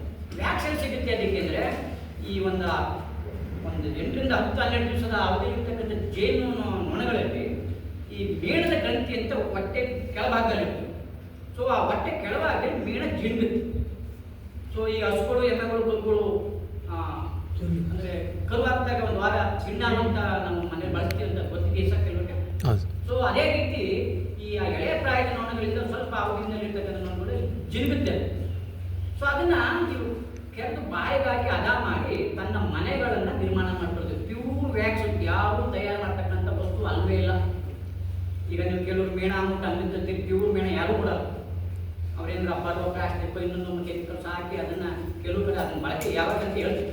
ಸೊ ಹಾಗಾಗಿ ತನ್ನ ಗೂಡುಗಳನ್ನು 1-7-8 ಏಡಿಗಳನ್ನು ತನ್ನ ಗೂಡಲ್ಲಿ ಏನು ಆ ಒಂದು ಮರದ ಕೊಟ್ಟಲ್ಲಿ ಹೆಂಗಿರುತ್ತೋ ಗೂಡು, ಕಲ್ಲು ಕೊಟ್ಟಲ್ಲಿ ಹೆಂಗಿರುತ್ತೋ, ಉದ್ದದಲ್ಲಿ ಹೆಂಗಿರುತ್ತೋ, ಮತ್ತು ಕತ್ತಲು ಜಾಗ ಯಾವುದಕ್ಕೆ ಅದ್ರ ಗ್ಯಾಪ್ ಸಿಕ್ಕಿದ್ರೆ ಅಲ್ಲೇ ತನ್ನ ಒಂದು ವಾಸವನ್ನು ಮಾಡಲಿಕ್ಕೆ ಈ ತುಳುವೆ ಜೇನು ಆಸೆ ಪಡುತ್ತೆ. ಸೊ ಇಂಥ ಜೇನುನೊಣಗಳನ್ನು ಅಲ್ಲಿಂದ ಕೆಲವು ವಿಜ್ಞಾನಿಗಳು ಈ ವೈಜ್ಞಾನಿಕವಾಗಿ ಹಿಂದೆ ಯಾವ ರೀತಿ ತೆಗಿತಿದ್ರು ಅವೈಜ್ಞಾನಿಕವಾಗಿ ಹುಳ, ಮೊಟ್ಟೆ, ಮರಿ, ಜೇನುತುಪ್ಪ, ಪರಾಗಗಳನ್ನು ಕಟ್ಟು ಮಾಡಿ ಅದನ್ನು ಪ್ರೋಸೆಸ್ ಹಿಂಡಿ ಬಿಟ್ಟು ಜೇನುತುಪ್ಪ ಬಳಸ್ತಿದ್ರು. ಸೊ ಅನಾದಿ ಕಾಲದಲ್ಲಿ ಇವರು ಕಲ್ಪಟ್ಟರಲ್ಲಿ, ಮರದ ಕೊಟ್ಟರಲ್ಲಿ ಸಾಕಾಣಿಕೆ ಮಾಡ್ತಿದ್ರು. ಸೊ ಆವಾಗ ಜೇನುತುಪ್ಪನ ತೆಗೆದು ಬರ್ತಿರ್ಲಿಲ್ಲ. ಸೊ ಇದನ್ನ ವೈಜ್ಞಾನಿಕವಾಗಿ ಇದನ್ನ ಸಾಕಲಿಕ್ಕೆ ಯಾವ ರೀತಿ ಪ್ರಯತ್ನ ಮಾಡಿ ಇದನ್ನ ಒಂದು ವೈಜ್ಞಾನಿಕ ಜೇನುತುಪ್ಪವನ್ನು ತಯಾರು ಯಾವ ರೀತಿ ಆಗಿರುತ್ತೆ ಅಂತೇಳಿ ಇತ್ತೀಚಿನ ದಿನಗಳಲ್ಲಿ ಇದನ್ನು ಕಂಡುಹಿಡಿದು ಇದನ್ನ ಸಾಕಲಿಕ್ಕೆ ಯೋಗ್ಯವಾಗಿರ್ತಕ್ಕಂಥ ISI A ಮಾದರಿ, ISI B ಮಾದರಿ ಅಂತ 2 ಥರದ ಜೇನು ಪೆಟ್ಟಿಗೆಗಳನ್ನು ವಿಜ್ಞಾನಿಗಳು ಕಂಡುಹಿಡಿದು ಈ ಒಂದು ಸಾಕಲಿಗೆ ನಮಗೆ ಪೂರಕವಾದಂಥ ಜ್ಞಾನವನ್ನು ಕೊಟ್ಟಿದ್ದು. ಯಾವ ರೀತಿ ನಮ್ಮಲ್ಲಿ ಮಲೆನಾಡಿನಲ್ಲಿ ಕೂಡ ISI A ಮಾದರಿ ಬಳಸ್ತಾರೆ. ISI A ಮಾದರಿ ಅಂತ ಹೇಳಿದ್ರೆ 8-10 ಚೌಕಟ್ಟುಗಳ ಜೇನು ಪೆಟ್ಟಿಗೆ. ಸರ್ ನಮ್ಮ ಬಯಲು ಪ್ರದೇಶದಲ್ಲಿ 8 ಪ್ರೇಮಿ. ಯಾಕಂದರೆ ನಮ್ಮಲ್ಲಿ ಅಂಥ ವನಸಂಪತ್ತು ಕಡಿಮೆ. ನಮ್ಮಲ್ಲಿ ಬೆಳೀತಕ್ಕಂಥ ಗಿಡ ಏನು ತರಕಾರಿ ಬೆಳೆಗಳಾಗಿರ್ಬೋದು, ಆಹಾರ ಪದಾರ್ಥ ಬೆಳೆಗಳಾಗಿರ್ಬೋದು, ಇನ್ನಿತರೆ ದವಸ ಧಾನ್ಯಗಳು ಕಡಿಮೆ. ಸೊ ಮಲೆನಾಡಿನಲ್ಲಿ ಏನಕ್ಕಪ್ಪ ಅಂದರೆ ಯಥೇಚ್ಛವಾಗಿ ಅರೆ ಮಲೆನಾಡು, ಈಗ ಶಿವಮೊಗ್ಗ, ಭಾಗಮಂಡಲ, ಹಾಸನ, ಇಂಥದ್ರಲ್ಲಿ ಹಳೆ ಮಲೆನಾಡು ಜಾಸ್ತಿ ಇರೋದ್ರಿಂದ ಅಲ್ಲಿ ಏನಪ್ಪ 1ರಿಂದ 10 ಚೌಕಟ್ಟುಗಳಿರ್ತಕ್ಕಂಥ ಜೈಲ್ ಬಾಕ್ಸನ್ನು ಅದು ಏನು ಈ ಕಲ್ಲು ಕೊಟ್ಟರೆ ಮರದ ಕೊಟ್ಟರೆ ಉದ್ದಿದ್ರೆ ಯಾವ ರೀತಿ ವಾಸ ಮಾಡ್ತಿತ್ತು, ಒಂದಕ್ಕೊಂದು ಅಳತೆ ಯಾವ ರೀತಿಯಲ್ಲಿ ಅಳತೆಗೆ ಅನುಸಾರವಾಗಿ ತನ್ನ ಗೂಡನ್ನು ರಚನೆ ಮಾಡ್ಕೊಂಡು ಅದನ್ನು ಸಂಶೋಧನೆ ಮಾಡಿ 1 ಸಾಲ ಗಟ್ಟಲೆ ಅದು ಅದಾದ ಮೇಲೆ ಈ ಜೈಲ್ ಪೆಟ್ಟಿಗೆಯನ್ನು ಕಂಡಿಡಿದ್ರು. ಸೊ ಈ ಜೈಲ್ ಪೆಟ್ಟಿಗೆಯನ್ನು NV ನ್ಯೂಟನ್ ಎಂಬ ವಿಜ್ಞಾನಿ ಇದನ್ನು ಕಂಡುಹಿಡಿದ್ರು. ಇವ್ರು ಬಂದು ಅಮೇರಿಕಾ ದೇಶದವರು. NV ನ್ಯೂಟನ್ ಎಂಬ ವಿಜ್ಞಾನಿ ಇದನ್ನು ಕಂಡುಹಿಡಿದು ಅಲ್ಲಿ ಅಮೇರಿಕಲ್ಲಿ ಇದನ್ನು ಡೆವಲಪ್ಮೆಂಟ್ ಮಾಡಿ ನಮ್ಮ ಭಾರತಕ್ಕೆ ಫಸ್ಟು ತಮಿಳುನಾಡಿಗೆ ಬಂತು. ಆನಂತರ ಕರ್ನಾಟಕಕ್ಕೆ ಕೊಡಗಿನ ಪೊನ್ನಂಪೇಟೆ ಅಂತ ಅಲ್ಲಿ ಒಂದು ಆಶ್ರಮ, ಆ ಆಶ್ರಮಕ್ಕೆ ತಂದು ಇಡೀ ರಾಜ್ಯಾದ್ಯಂತ ಅವರಿಗೆ ತರಬೇತಿಯನ್ನು ಕೊಟ್ಟು ಇವತ್ತು ದೊಡ್ಡ ಪ್ರಮಾಣದಲ್ಲಿ ಜೇನು ಕೃಷಿಕರನ್ನ ಉತ್ಪಾದನೆಯನ್ನು ಮಾಡ್ತಕ್ಕಂಥ ಹಲವಾರು ವ್ಯಕ್ತಿಗಳು ನಮ್ಮ ಕರ್ನಾಟಕದಲ್ಲಿ ಇದ್ದಾರೆ, ದೊಡ್ಡ ದೊಡ್ಡ ಉದ್ಯಮಿಗಳಾಗಿದ್ದಾರೆ. ಬಟ್ ನಾನು ಹೇಳೋದು ಸ್ಟಾರ್ಟಿಂಗು ಇದು ದೊಡ್ಡ ಇಂಡಸ್ಟ್ರಿ ಅದು ಕಂಡುಬಿಡುತ್ತೆ. ಈ ಸಣ್ಣ ಪೇಟೆ ಕಾಣಲ್ಲ ರೈತರಿಗೆ. ಜೇನು ಬಾಕ್ ಮಾಡ್ಕೊಂಡು ಅದ್ರ ಒಂದೇ ಕಡೆ ನಾವು ಯೂನಿಟ್ ಮಾಡೋದಿಲ್ವಲ್ಲ, ಒಂದು 10 ಅಡಿ ದೂರವೋ ಅಥವಾ ಒಂದು 10 ಎಕರೆ ಜಮೀನಿದೆ ಸುತ್ತವನ್ನು ಇಟ್ಕೊಂಡ್ಬಿಟ್ಟಿರ್ತೀವಿ, ಗೊತ್ತಾಗಲ್ಲ. ಅದನ್ನು ಮೂಲ ಯಾವ ರೀತಿ ಇಡಬೇಕು ಜೇನು ಬಾಕ್ಸನ್ನು ಅಂತ ಹೇಳಿದ್ರೆ, ಈ ಒಂದು ನಾನು ಹೇಳಿದ್ನಲ್ಲ ಮೊದಲೇ ತೋಟಗಾರಿಕೆ ಇಲಾಖೆಯಲ್ಲಿ ಜೇನು ಬಾಕ್ಸು ಸ್ಟ್ಯಾಂಡುಗಳೆಲ್ಲ ಸಿಗುತ್ತೆ. ಅದನ್ನು ತಗೊಬಂದು ನೀವು ದಿನದ 24 ಗಂಟೆಗೂ ಕೂಡ ನೆರಳಿರ್ಬೇಕಂತೆ. ನೆರಳಿರ್ತಕ್ಕಂಥ ಜಾಗದಲ್ಲಿ ಇದನ್ನು ನೀವು ಇನ್ಸ್ಟಾಲ್ ಮಾಡಬೇಕು. ಅದು ಕೆಳಗಡೆ ಸ್ಟ್ಯಾಂಡಲ್ಲಿ ಒಂದು ಬಟನ್ ಅಂದರೆ ತಟ್ಟೆ ಟೈಪ್ ಕೊಟ್ಟಿರ್ತಾರೆ. ಏನಪ್ಪ ಅಂತಂದರೆ ನೀರು ಹಾಕಕ್ಕೆ, ಅವು ಕುಡಿಯೋಕ್ಕಲ್ಲ. ಕೆಳಗಡೆಯಿಂದ ಇರುವೆ ಅಥವಾ ಕೆಂಚಿಗ ಅಥವಾ ಇನ್ನಿದ್ರೆ ಯಾವುದೋ ಉಪದ್ರವಗಳು ಬರ್ತಕ್ಕಂಥದ್ದಕ್ಕೆ ಅದು ತಡೆಯೋಕ್ಕೆ ಗೂಡು ಮೇಲೆ ಹೋಗಬಾರ್ದು ಅಂತೇಳಿ ಅದರೊಳಗೆ ನೀರು ಹಾಕ್ಬೋದು ಅಥವಾ ವೇಸ್ಟ್ ಆಯಲ್ ಹಾಕ್ಬೋದು ಅಥವಾ ಲಕ್ಷ್ಮಣ ರೇಖೆಯನ್ನು ಬರೀ ಒಂದು ಸ್ವಲ್ಪ ವ್ಯವಸ್ಥೆನ ಅಲ್ಲಿ ಮಾಡಿ. ಸೊ ಅದ್ರ ಮೇಲೆ ಸ್ಟ್ಯಾಂಡ್ ಮೇಲೆ ಜೇನು ಬಾಕ್ಸನ್ನು ಇಟ್ಟು ಅದ್ರ ಮೇಲೆ ನೀವು ಇನ್ನೂ ಕೂಡ ಮಳೆಗಾಲ ಏನಾದ್ರು ಬಂದರೆ ಅಲ್ಲಿ ತೋರಿಸ್ತೀವಿ, ಜೇನು ಬಾಕ್ಸ್ಗಳು ತೋರಿಸ್ತೀವಿ. ಮೇಲ್ಭಾಗದಲ್ಲಿ ಆ ಸ್ಟ್ಯಾಂಡ್ ಒಂದು ಮಾಡ್ಬೋದು ಅಂತ ಹೇಳ್ತೀವಿ ನಾವು. ಅಂದರೆ ಬೇಸಿಗೆ ಕಾಲದಲ್ಲಿ ಬಿಸಿಲು ತಗಲಬಾರ್ದು, ಅಪ್ಪಿತಪ್ಪಿ ಏನು ಅಂತ ಡೈರೆಕ್ಟ್ ಬಿಸಿಲು ಬಿಡಬಾರ್ದು, ಸೂರ್ಯನ ಕಿರಣಗಳು ಬೀಳ್ಬೋದು, ಮಳೆ ಬಂದಾಗ ನೀರು ಹೋಗ್ಬಾರ್ದು. ಸೊ ಇದನ್ನು ಯಾವ ರೀತಿಯಲ್ಲಿ ಒಂದು ಟಿನ್ನ ಆಯಿಲ್ ಟಿನ್ನಿಂದ ಓಪನ್ ಮಾಡಿರ್ಬೋದು ಅಥವಾ 4 ಇಂಚ್ ಬೇಕಾಗಿರ್ಬೋದು ಅಥವಾ ಯಾವುದೋ ಒಂದು ಶೀಟ್ ಬೇಕಾಗಿರ್ಬೋದು.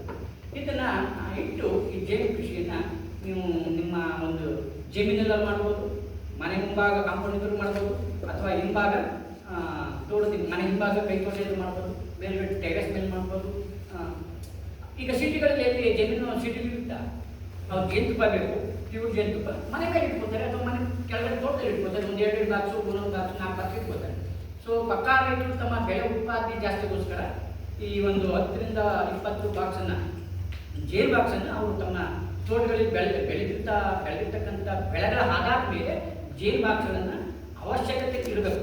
ಯಾಕಂದರೆ 1 ಎಕರೆ ತೋಟ ಮಾಡಿಬಿಟ್ಟು 20 ಜೇನು ಬಾಕ್ಸ್ ತಗೊಂಡು ಹೋಗ್ಬಿಟ್ರೆ ಎಲ್ಲಿಗೆ ಇಡ್ಬೇಕು ಅದರ ಆಹಾರ. ಆಮೇಲೆ ಇನ್ನೊಂದು, ನಿಮ್ಮ ತೋಟದ ಬೆಳೆಗಳಿಗೆ ನೀವು ಸಾಕಿರ್ತಕ್ಕಂಥ ಜೇನುಹುಳೆ ಹೋಯ್ತೇವೆ ಅಂತ ಅನ್ನೋದಲ್ಲ, ಅದಕ್ಕೆ ಆಹಾರ ಎಲ್ಲಿ ಸಿಗುತ್ತೋ ಅಲ್ಲಿ ಹುಡಿಕೊಂಡು ಹೋಗ್ತದೆ. ಆಹಾರ ಎಲ್ಲಿ ಅವ್ರಿಗೆ ಯಥೇಚ್ಛ ಸಿಗುತ್ತೋ ಅಲ್ಲಿ ದಿನನಿತ್ಯ ಹೋಗ್ತವೆ, ದಿನನಿತ್ಯ ತರ್ತವೆ. ಸೊ ಬೇರೆಯವರು ನಿಮ್ಮ ತೋಟಕ್ಕೆ ಬರ್ಬೋದು, ನಿಮ್ಮವು ಬೇರೆ ತೋಟಕ್ಕೆ ಹೋಗ್ಬೋದು. ನಮ್ಮ ಸಾಕೋದು ಉದ್ದೇಶ ಏನಪ್ಪ ಅಂತ ಹೇಳಿದ್ರೆ ಮೇಯ್ನ್ ನಮಗೆ ಆಹಾರ ಉತ್ಪಾದನೆ ಜಾಸ್ತಿ ಆಗಬೇಕು, ಅಂದರೆ ಪಾಲಿನೇಷನ್ ಜಾಸ್ತಿ ಆಗಬೇಕು.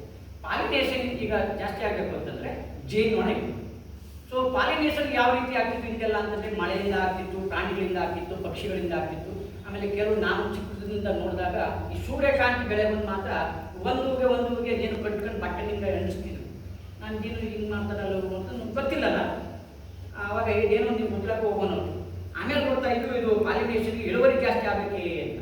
ಸೊ ಹಾಗಾಗಿ ಇದನ್ನು ಕೇಂದ್ರ ಸರ್ಕಾರ ಮತ್ತು ರಾಜ್ಯ ಸರ್ಕಾರ ಯಥೇಚ್ಛವಾಗಿ ಇದನ್ನು ಏನು ಮಾಡಿದ್ರು, ಈ ಬೆಳೆಗಳಲ್ಲಿ ರೈತರಿಗೆ ಉತ್ಪತ್ತಿ ಜಾಸ್ತಿ ಆಗಬೇಕು, ಪಕ್ಕ ಪ್ಯೂರ್ ಜೇನು ಸಿಗಬೇಕು ಮತ್ತು ಮೇಣ ಸಿಗಬೇಕು.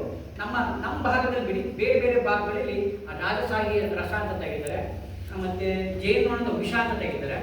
ನಮ್ಮ ಭಾಗದಲ್ಲಿ ಅಷ್ಟೇನು ನಮ್ಮ ಇಂಡಿಯಾದಲ್ಲಿ ಅಂತ ಏನು ದೊಡ್ಡದಾಗಿ ಬೆಳೆದಿಲ್ಲ. ಯಾವುದು ರಾಜಸಾಹಿ ರಸ ಮತ್ತು ಜೇನುನೊಣದ ವಿಷ ಅಲ್ಲದೆ ಮೇಣ ಉತ್ಪಾದನೆ ಮತ್ತು ಜೇನುತುಪ್ಪ ಸಂಗ್ರಹಣೆ ಮತ್ತು ಪಾಲಿನೇಷನ್ ಯಥೇಚ್ಛವಾಗಿದೆ, ಜನಗಳಿಗೆ ಗೊತ್ತಿಲ್ಲ. ಸೊ ಹಾಗಾಗಿ ಏನು ಈ ಒಂದು ಜೇನು ಬಾಕ್ಸ್ಗಳನ್ನು ನೀವು ಹೇಗೆ ನಿರ್ವಹಣೆ ಮಾಡಬೇಕು? ಈಗ ಕೊಟ್ಟಿರ್ತಾರೆ ಪಾಪ, ತಗೊಬಂದು ಇಟ್ಬಿಟ್ಟಿರ್ತೀವಿ. ಸೊ ತಗೊಬಂದು ಇಟ್ಬಿಟ್ಟ ಮೇಲೆ ಏನು ಮಾಡಬೇಕು ನೀವು? 1-2 ದಿವಸ ಓಪನ್ ಮಾಡಬಾರ್ದು, ಬಾಕ್ಸನ್ನು ಓಪನ್ ಮಾಡಬಾರ್ದು. ಅದೆಲ್ಲೋ ಬಂದಿರ್ತದೆ, ಕೇರಳದಿಂದಲೋ ತಮಿಳುನಾಡಿಂದಲೋ ಎಲ್ಲೋ ಬಂದಿರ್ತದೆ ಸುತ್ತೂರಿಗೆ. ನೈಟ್ ಬಂದಿರುತ್ತೆ, ಅದನ್ನು ನೈಟ್ ಹೊತ್ತೇ ಸಾಗಿಸ್ಬೇಕು. ಯಾಕಂದ್ರೆ ನೈಟ್ ಹೊತ್ತು ಕಣ್ ಕಾಣೋದಿಲ್ಲ ಜೇನುನೊಣಗಳಿಗೆ. ಸೊ ಹಾಗೆ ನೀವು ಎಲ್ಲಿಂದ ಎಲ್ಲಿ ಬೇಕಾದ್ರೂ ಸಾಗಿಸ್ಬೋದು. ಸೊ ಡೇ ಟೈಮ್ ಏನು ನೀವು ಸಾಗಿಸ್ತೀವಿ ಅಂದರೆ ಗೂಡು ಬಿಟ್ಟು ಆಚೆ ಬರ್ತಾರೆ, ನೀವು ಸಾಗಿಸೋಕ್ಕಾಗೋದಿಲ್ಲ. ಆವಾಗ ರೇಗ್ ಬಂದು ಚುಚ್ಚುವಂಥದ್ದು ಇರ್ಬೋದು, ಅಥವಾ ಇನ್ನೊಂದು ಗಾಬರಿ ಆಗ್ಬೋದು. ಅದು ಮೆಥಡ್ ಅಲ್ಲ. ಸಂಜೆ ಹೊತ್ತೇನೆ ನೀವು ಅದನ್ನೇ ಮಾಡಬೇಕು, ಎಲ್ಲಿಂದ ಎಲ್ಲಿ ಬೇಕಾದ್ರೂ ಸಾಗಾಣಿಕೆ ಮಾಡಬೇಕು.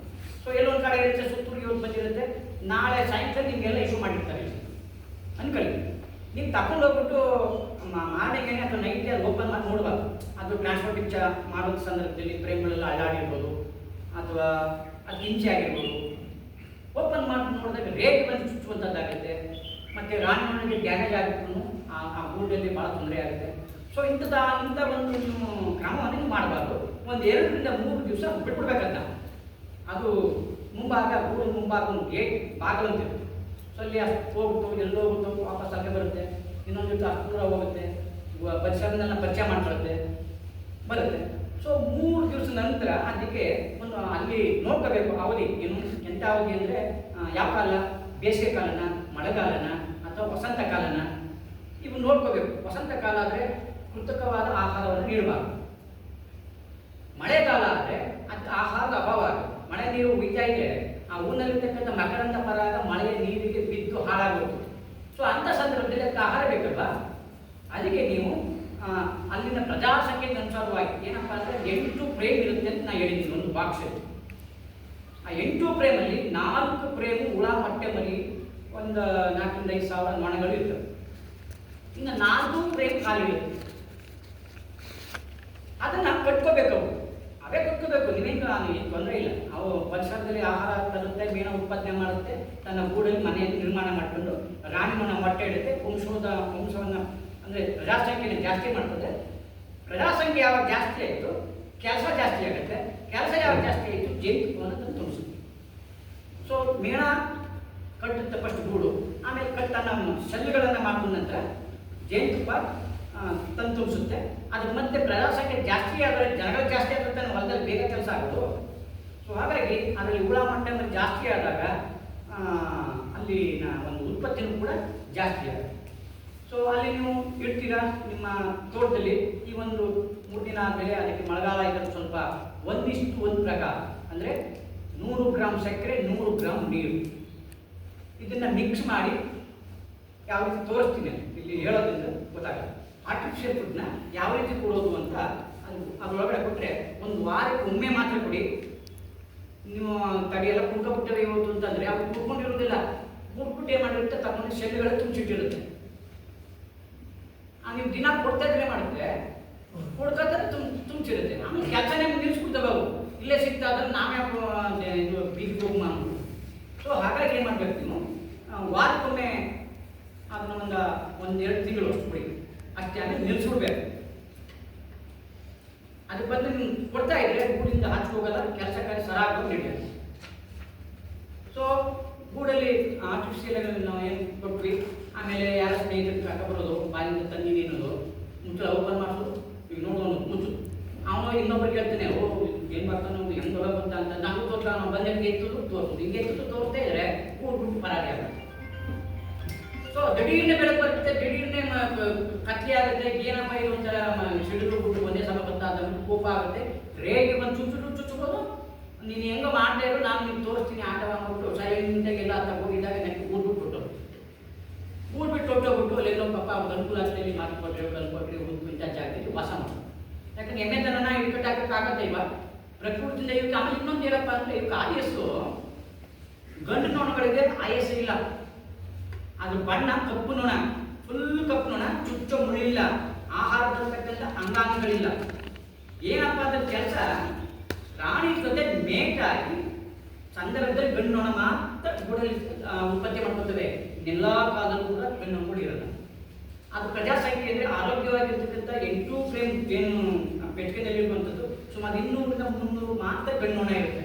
ಗಾತ್ರದಲ್ಲಿ ದಪ್ಪದಿರುತ್ತೆ, ರೆಕ್ಕೆ ಸಗದ ಪೂರ ಮುಚ್ಚಿರುತ್ತೆ, ಫುಲ್ ಕಪ್ಪಿರುತ್ತೆ, ಇಳ್ಕೋಬೋದು, ಆಟ ಆಡಿಸ್ಬೋದು ಅದನ್ನು.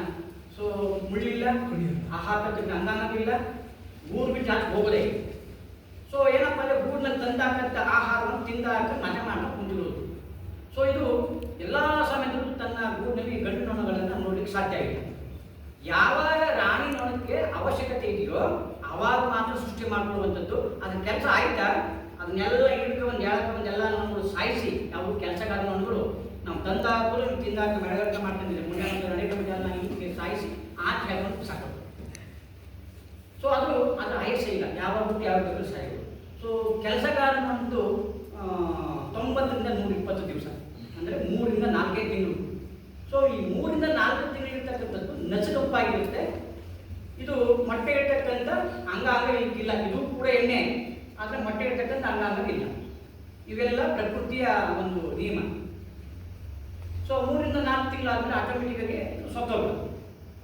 ಮತ್ತೆ ರಾಣಿ ನೊಣ ಇದಕ್ಕೆ 5 ರಿಂದ 6 ವರ್ಷ ಆಯಸ್ಸು. ಇದು ನಸಿಕಂಪಾಗಿರುತ್ತೆ, ದಪ್ಪದಾಗಿರುತ್ತೆ, ಆ ಗೂಡಿನಲ್ಲಿ ಎಲ್ಲ ರೀತಿ ಮಿಗಿಲಾಗಿರುತ್ತೆ ಮತ್ತು ಆ ಗೂಡಿನಲ್ಲಿ ಎಲ್ಲಿ ಓಡಾಡ್ತಿರುತ್ತೋ ಅದಕ್ಕೆ ಜಡ್ ಟೈಪ್ ಭದ್ರತೆಯನ್ನು ಇತರೆ ನೊಣಗಳು ಅದಕ್ಕೆ ಒದಗಿಸ್ತಾರೆ. ಯಾಕಂದರೆ ಅಲ್ಲಿ ಓಡಿ ಮೊಟ್ಟೆ ಇಡ್ತಾರೆ, ಅದು ಹಿಂದೆ ತಿರುಗಿ ನೋಡಿ ಮೊಟ್ಟೆ ಇದೀರನ್ನು ನೋಡ್ಬಿಟ್ಟು ಇಲ್ಲ ಅದು ಮೊಟ್ಟೆ ಇಡುತ್ತೆ, ಇಲ್ಲ ಮುಂದೆ ಹೋಗ್ತಾ ಇರುತ್ತೆ. ಸೊ ಅದಕ್ಕೆ ಯಾವುದೇ ರೀತಿಯ ಡ್ಯಾಮೇಜ್ ಆಗಿರುತ್ತೆ, ಅಂದರೆ ಅದಕ್ಕೆ ಯಾವುದೇ ರೀತಿಯ ತೊಂದರೆ ಆಗಬಾರ್ದು ಅಂತೇಳಿ ಸುತ್ತ ನೊಣಗಳು ಕೆಲಸಗಾರ ನೊಣಗಳು ಅವರಿಗೆ ಭದ್ರತೆ ಕೊಟ್ಟಿರುತ್ತೆ. ಸೊ ಇದು ಈ ಕೆಲಸಗಾರ ನೊಣಗಳಿಗೆ 3-4 ತಿಂಗಳು, ರಾಣಿಗೆ 5 ರಿಂದ 6 ವರ್ಷ, ಈ ಗಂಡು ನೊಣಗಳಿಗೆ ನಿರ್ಭಾಗ್ಪುರ ಜನನ ಅಂತ ಹೇಳ್ಕೊಳ್ಳೋದಕ್ಕೆ ಅದು ಬೇಡ. ಸೊ ಇಲ್ಲಿ ಏನಕ್ಕೆ ಗಂಡು ನೊಣದ ಅವಶ್ಯಕತೆ ಹೇಗಿರುತ್ತೆ ಅಂತ ಹೇಳಿದ್ರೆ, ಈಗ ರಾಣಿ ನೊಣ 50 ಹುಟ್ಟುತ್ತದೆ ಅಂತ 16 ದಿವಸಕ್ಕೆ ಹುಟ್ಟು ಬರುತ್ತೆ, ಶೆಲ್ಲಿಂದ 16 ದಿವಸಕ್ಕೆ ಹುಟ್ಟು ಬರುತ್ತೆ. ಸೊ 16 ದಿವಸ ಹುಟ್ಟದಂಥ ರಾಣಿ ನೊಣ 3 ದಿವಸ ಕನ್ನಿಕಾವಸ್ಥ ರಾಣಿಯಾಗಿ ಗೂಡಲ್ಲಿ ಇರುತ್ತೆ. 3 ದಿನದ ನಂತರ ಏನಾಗ್ತದೆ, ಅದು ಪ್ರಬುದ್ಧಾವಸ್ಥ ರಾಣಿಯಾಗಿರುತ್ತೆ. ಅದು ಮೊಟ್ಟೆ ಇಡಬೇಕು, ಗಂಡು ನೊಣ ಜೊತೆ ಬೆರಿಬೇಕು. ಸೊ ಗಂಡು ನೊಣ ಬೆರಿಬೇಕು ಅಂತ ಏನು ಮಾಡ್ತದೆ, ಆ ಗೂಡಿನಲ್ಲಿರ್ತಕ್ಕಂಥ 200-300 ನೊಣಗಳಿಂದ ಎಲ್ಲರೂ ಕೂಡ ಅದು ಸೆಕ್ಸ್ ಮಾಡಿಸ್ಕೊಡಲ್ಲ. ಲೈಫಲ್ಲಿ 5 ರಿಂದ 6 ವರ್ಷ ಅದಕ್ಕೆ ಆಯಿಸಿದ್ರೆ ಲೈಫಲ್ಲಿ ಒಂದೇ ಬಾರಿ ಒಂದೇ ಸಲ ಅದು ಕೇವಲ ಒಂದೇ ನೊಣದ ಜೊತೆಲೆ ಅದನ್ನು ತನ್ನ ಕೃಷಿಯನ್ನು ತೀರಿಸ್ಕೊಳ್ತಕ್ಕಂಥ ಒಂದು ಕೆಲಸ. ಅದೇನಾಗುತ್ತೆ, ಗೂಡಿಂದ ಮುಂಭಾಗ ಬರುತ್ತೆ, ಯಾವುದೋ ಒಂದು ಗ್ರಂಥಿ ಇರುತ್ತೆ, ಆ ಗ್ರಂಥಿನಲ್ಲಿ ಹೊರಸೂಸುತ್ತೆ ಒಂದು ಕ್ವೀನ್ ಫೆರಮೋನ್ ಅಂತ. ಆ ಕ್ವೀನ್ ಫೆರಮೋನ್ ಫಸ್ಟ್ ಸೆಕೆಂಡ್ ಅಂತ 2 ಥರದ ರಸ ಉತ್ಪತ್ತಿ ಆಗುತ್ತೆ ಅಲ್ಲಿ. ಗೂಡು ಕ್ವೀನ್ ಫೆರಮೋನ್ ಫಸ್ಟ್ ಏನಾಗುತ್ತೆ, ಗೂಡಿನಲ್ಲಿರ್ತಕ್ಕಂಥ ಎಲ್ಲ ನೊಣಗಳು ಒಗ್ಗಟ್ಟಿನಿಂದ ಕೆಲಸ ಮಾಡಬೇಕು. ಪ್ರತಿ ಸೆಕೆಂಡ್ಗೂ ಅದನ್ನು ಇಶ್ಯೂ ಮಾಡ್ತಾ ಇರುತ್ತೆ. ಅಂದರೆ ರಾಣಿ ಮನೆಯಲ್ಲಿ ಇದ್ದೀನಿ, ಕಿತ್ತಾಡ್ಕೊಂಡು ಹೋಗ್ಬೇಕು, ಮುಂದೆ ಮಕ್ಕಳು ಒಗ್ಗಟ್ಟಿನಿಂದ ಕೆಲಸ ಮಾಡಿ ಅಂತ ಒಂದು ಸೂಚನೆ ಕೊಡುವಂಥದ್ದು. ಕ್ವೀನ್ ಫೆರಮೋನ್ ಸೆಕೆಂಡ್ ಅಂತಂದರೆ ತನ್ನ ಕಾಮ ಕೃಷಿಯನ್ನು ತೀರಿಸ್ಕೊಳ್ಳಿಕ್ಕೆ, ಸೆಕ್ಸ್ ಅಟ್ರಾಕ್ಷನ್ ವಿತ್ ಡ್ರೋನ್ ಬೀಸ್, ತನ್ನ ಕಾಮ ಕೃಷಿಯನ್ನು ತೀರಿಸ್ಕೊಳ್ಳಿಕ್ಕೆ ಅದನ್ನು ಹೊರಸೂಸುತ್ತೆ. ಯಾವುದು ಕ್ವೀನ್ ಫೆರಮೋನ್ನ. ಗಂಡು ನೊಣಗಳಿಗೆ ಮೂಗಿಲ್ಲ, ಗಂಡು ನೊಣಗಳಿಗೆ ವಾಸನಾ ಗ್ರಂಥಿಗಳಂತಿದ್ದಾವೆ. ಆ ವಾಸನಾ ಗ್ರಂಥಿಯಲ್ಲಿ ಈಗ ರಾಣಿ ಯೌವನಕ್ಕೆ ಬಂದಿದ್ದರೆ ಇಲ್ಲಿ ನಾವು ಅವಳ ಹತ್ರ ಹೋಗಬೇಕು ಅಂತ ಆ ಬಾಗಿಲಿರುತ್ತೆ, ಬಾಗಿಲು ಮುಂದಕ್ಕೆ ರಾಣಿನೇ ಬರೋದನ್ನೇ ಕಾಯ್ತಾ ಇರ್ತದೆ. ಸೊ ಆಗ ಆಟೋಮೆಟಿಕ್ಕಾಗಿ ಆ ರಾಣಿ ನೊಣ ಬರುತ್ತೆ. ಯಂಗ್ಸ್ಟರ್ಸು ತಾಕತ್ತಾಗಿರ್ತಕ್ಕಂಥ ಗಂಡು ನೊಣ ಜೊತೆ ಅದು ನೋಡಿ, ಯಾವುದೇ 5 ಥರ ಜೇನುನೊಣದಲ್ಲಿ ರಾಣಿ ನೊಣ ಮರ ಕೊಟ್ಟರೆ, ಕಲ್ಲು ಕೊಟ್ಟರೆ, ಉತ್ತ ಜೇನು ಬಾಕ್ಸ್ ಎಲ್ಲೂ ಕೂಡ ತನ್ನ ಸೆಕ್ಷನ್ನ ಮಾಡೋದು. ಆಕಾಶದಲ್ಲಿ ಹಾರಾಟ ಅದು ಜೋಡಿ ಆಗೋದು ಅಂತ ಏನು ಮಾಡುತ್ತೆ, ಗೂಡಿಂದ ಬರುತ್ತೆ. ಯಂಗ್ಸ್ಟರ್ಸ್ ರಾಣಿ ನೊಣ ಮುಟ್ಟಿದ ಆಯಿತು, ಪ್ರಬುದ್ಧಾವಸ್ಥೆಗೆ ಬಂದಿದೆ, ಆಕಾಶಕ್ಕೆ ಹಾರುತ್ತೆ. ಆಕಾಶಕ್ಕೆ ಹಾರುವಂಥ ಜೇನುನೊಣ ಏನು ಮಾಡುತ್ತೆ, ಇದು ಯಾವ ತಾಕತ್ತಾಗಿರ್ತಕ್ಕಂಥ ಗಂಡು ನೊಣ ಅಷ್ಟಕ್ಕೆ ಅದು ಕ್ಯಾಚ್ ಮಾಡ್ಕೊಳ್ಳುತ್ತೋ ಅದ್ರ ಜೊತೆ ಸೆಕ್ಸ್ ಮಾಡುತ್ತೆ. ಸುಮಾರು 7 ದಶಲಕ್ಷ ಗಂಡು ಜೀವಜಾತಿಗಳನ್ನು ತನ್ನ ಗರ್ಭಕೋಶಕ್ಕೆ ಪಡೆಕೊಳ್ಳುವಷ್ಟು ಅದು ಸೆಕ್ಸ್ ಮಾಡಿಸ್ಕೊಳ್ಳುತ್ತೆ. ಸೊ ಅದಾದಮೇಲೆ ಡಿವೈಡ್ ಆಗುತ್ತೆ.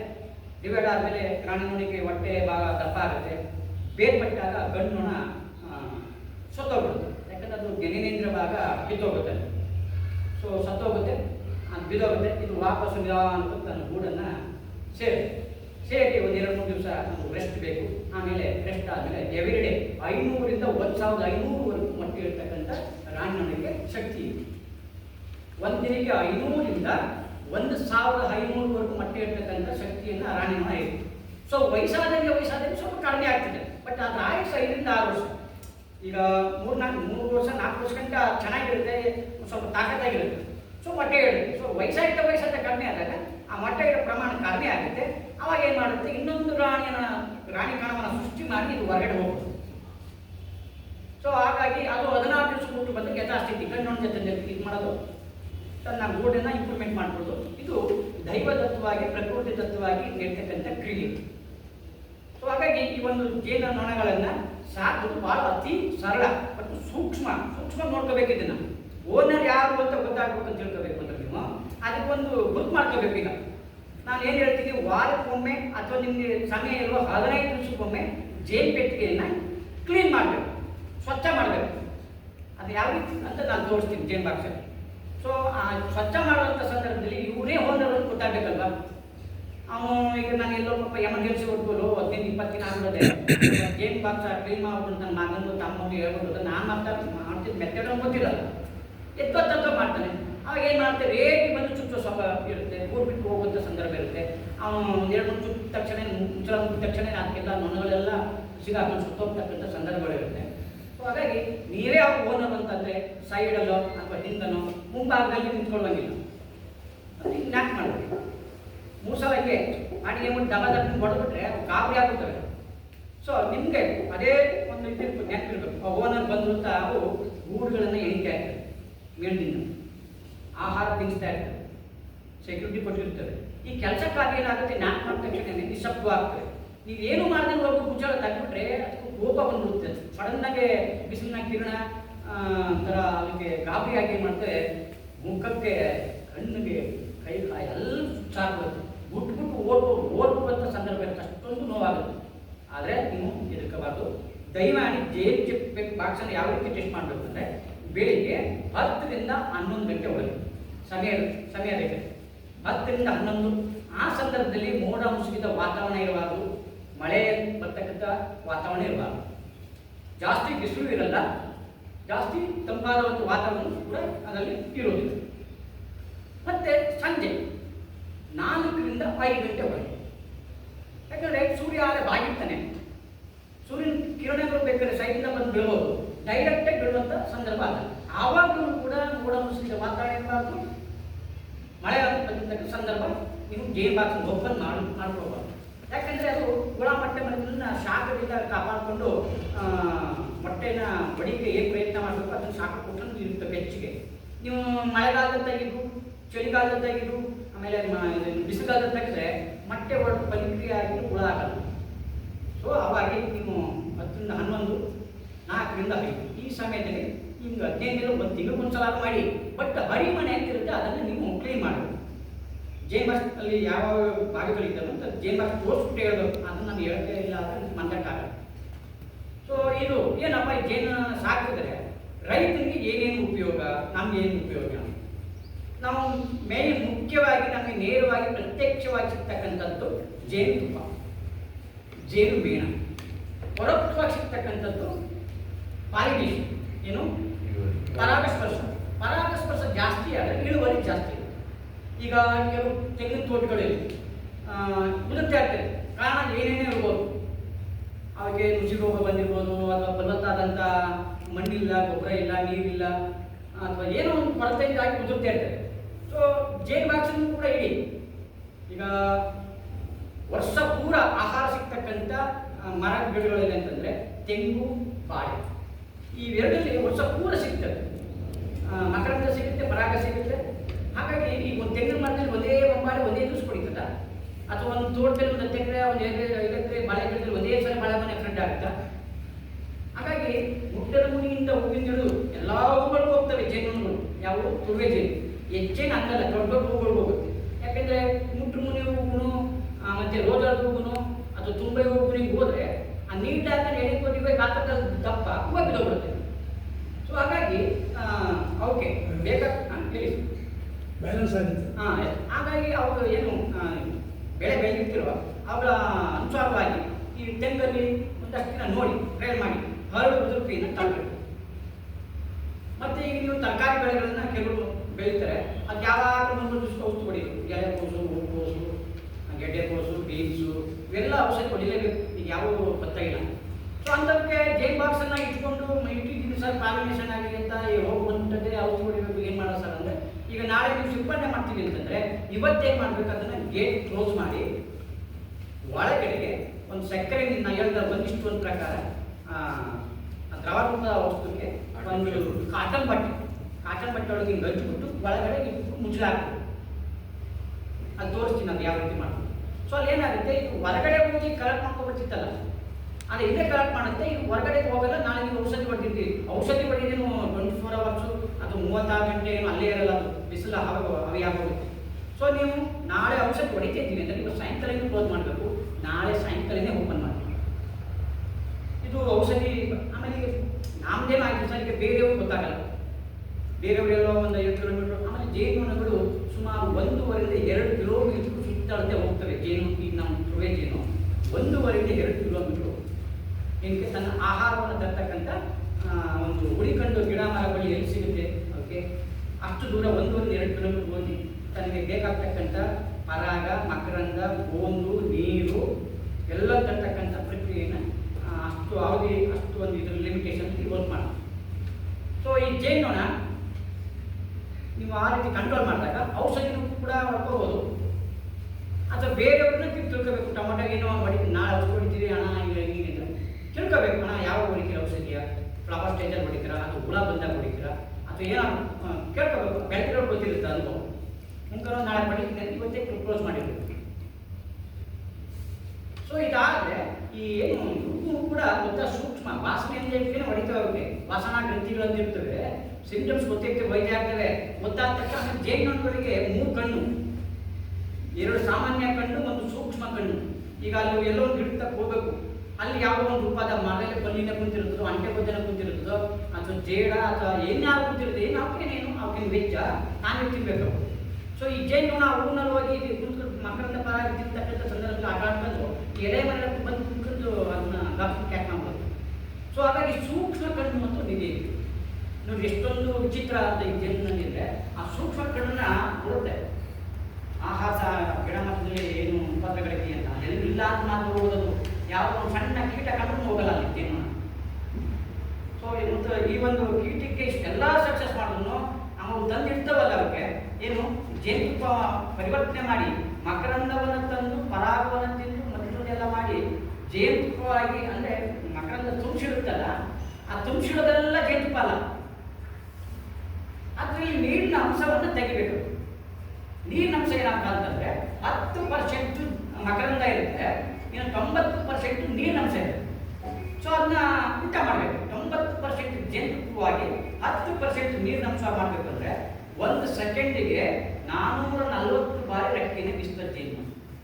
ಸೊ 440 ಬಾರಿ ರೆಕ್ಕೆಯನ್ನು ಬೀಸಿದಂಥ ಒಂದು ಜೇನುನೊಣ ಅಲ್ಲಿರ್ತಕ್ಕಂಥ ಸುಮಾರು ಒಂದು 10 ರಿಂದ 15 ಸಾವಿರ ನೊಣಗಳು ಒಂದು 5 ನಿಮಿಷ ಬೀಸಿದ್ರೆ ನೀರಿನ ಅಂಶ ಮುಗಿಯುತ್ತದ.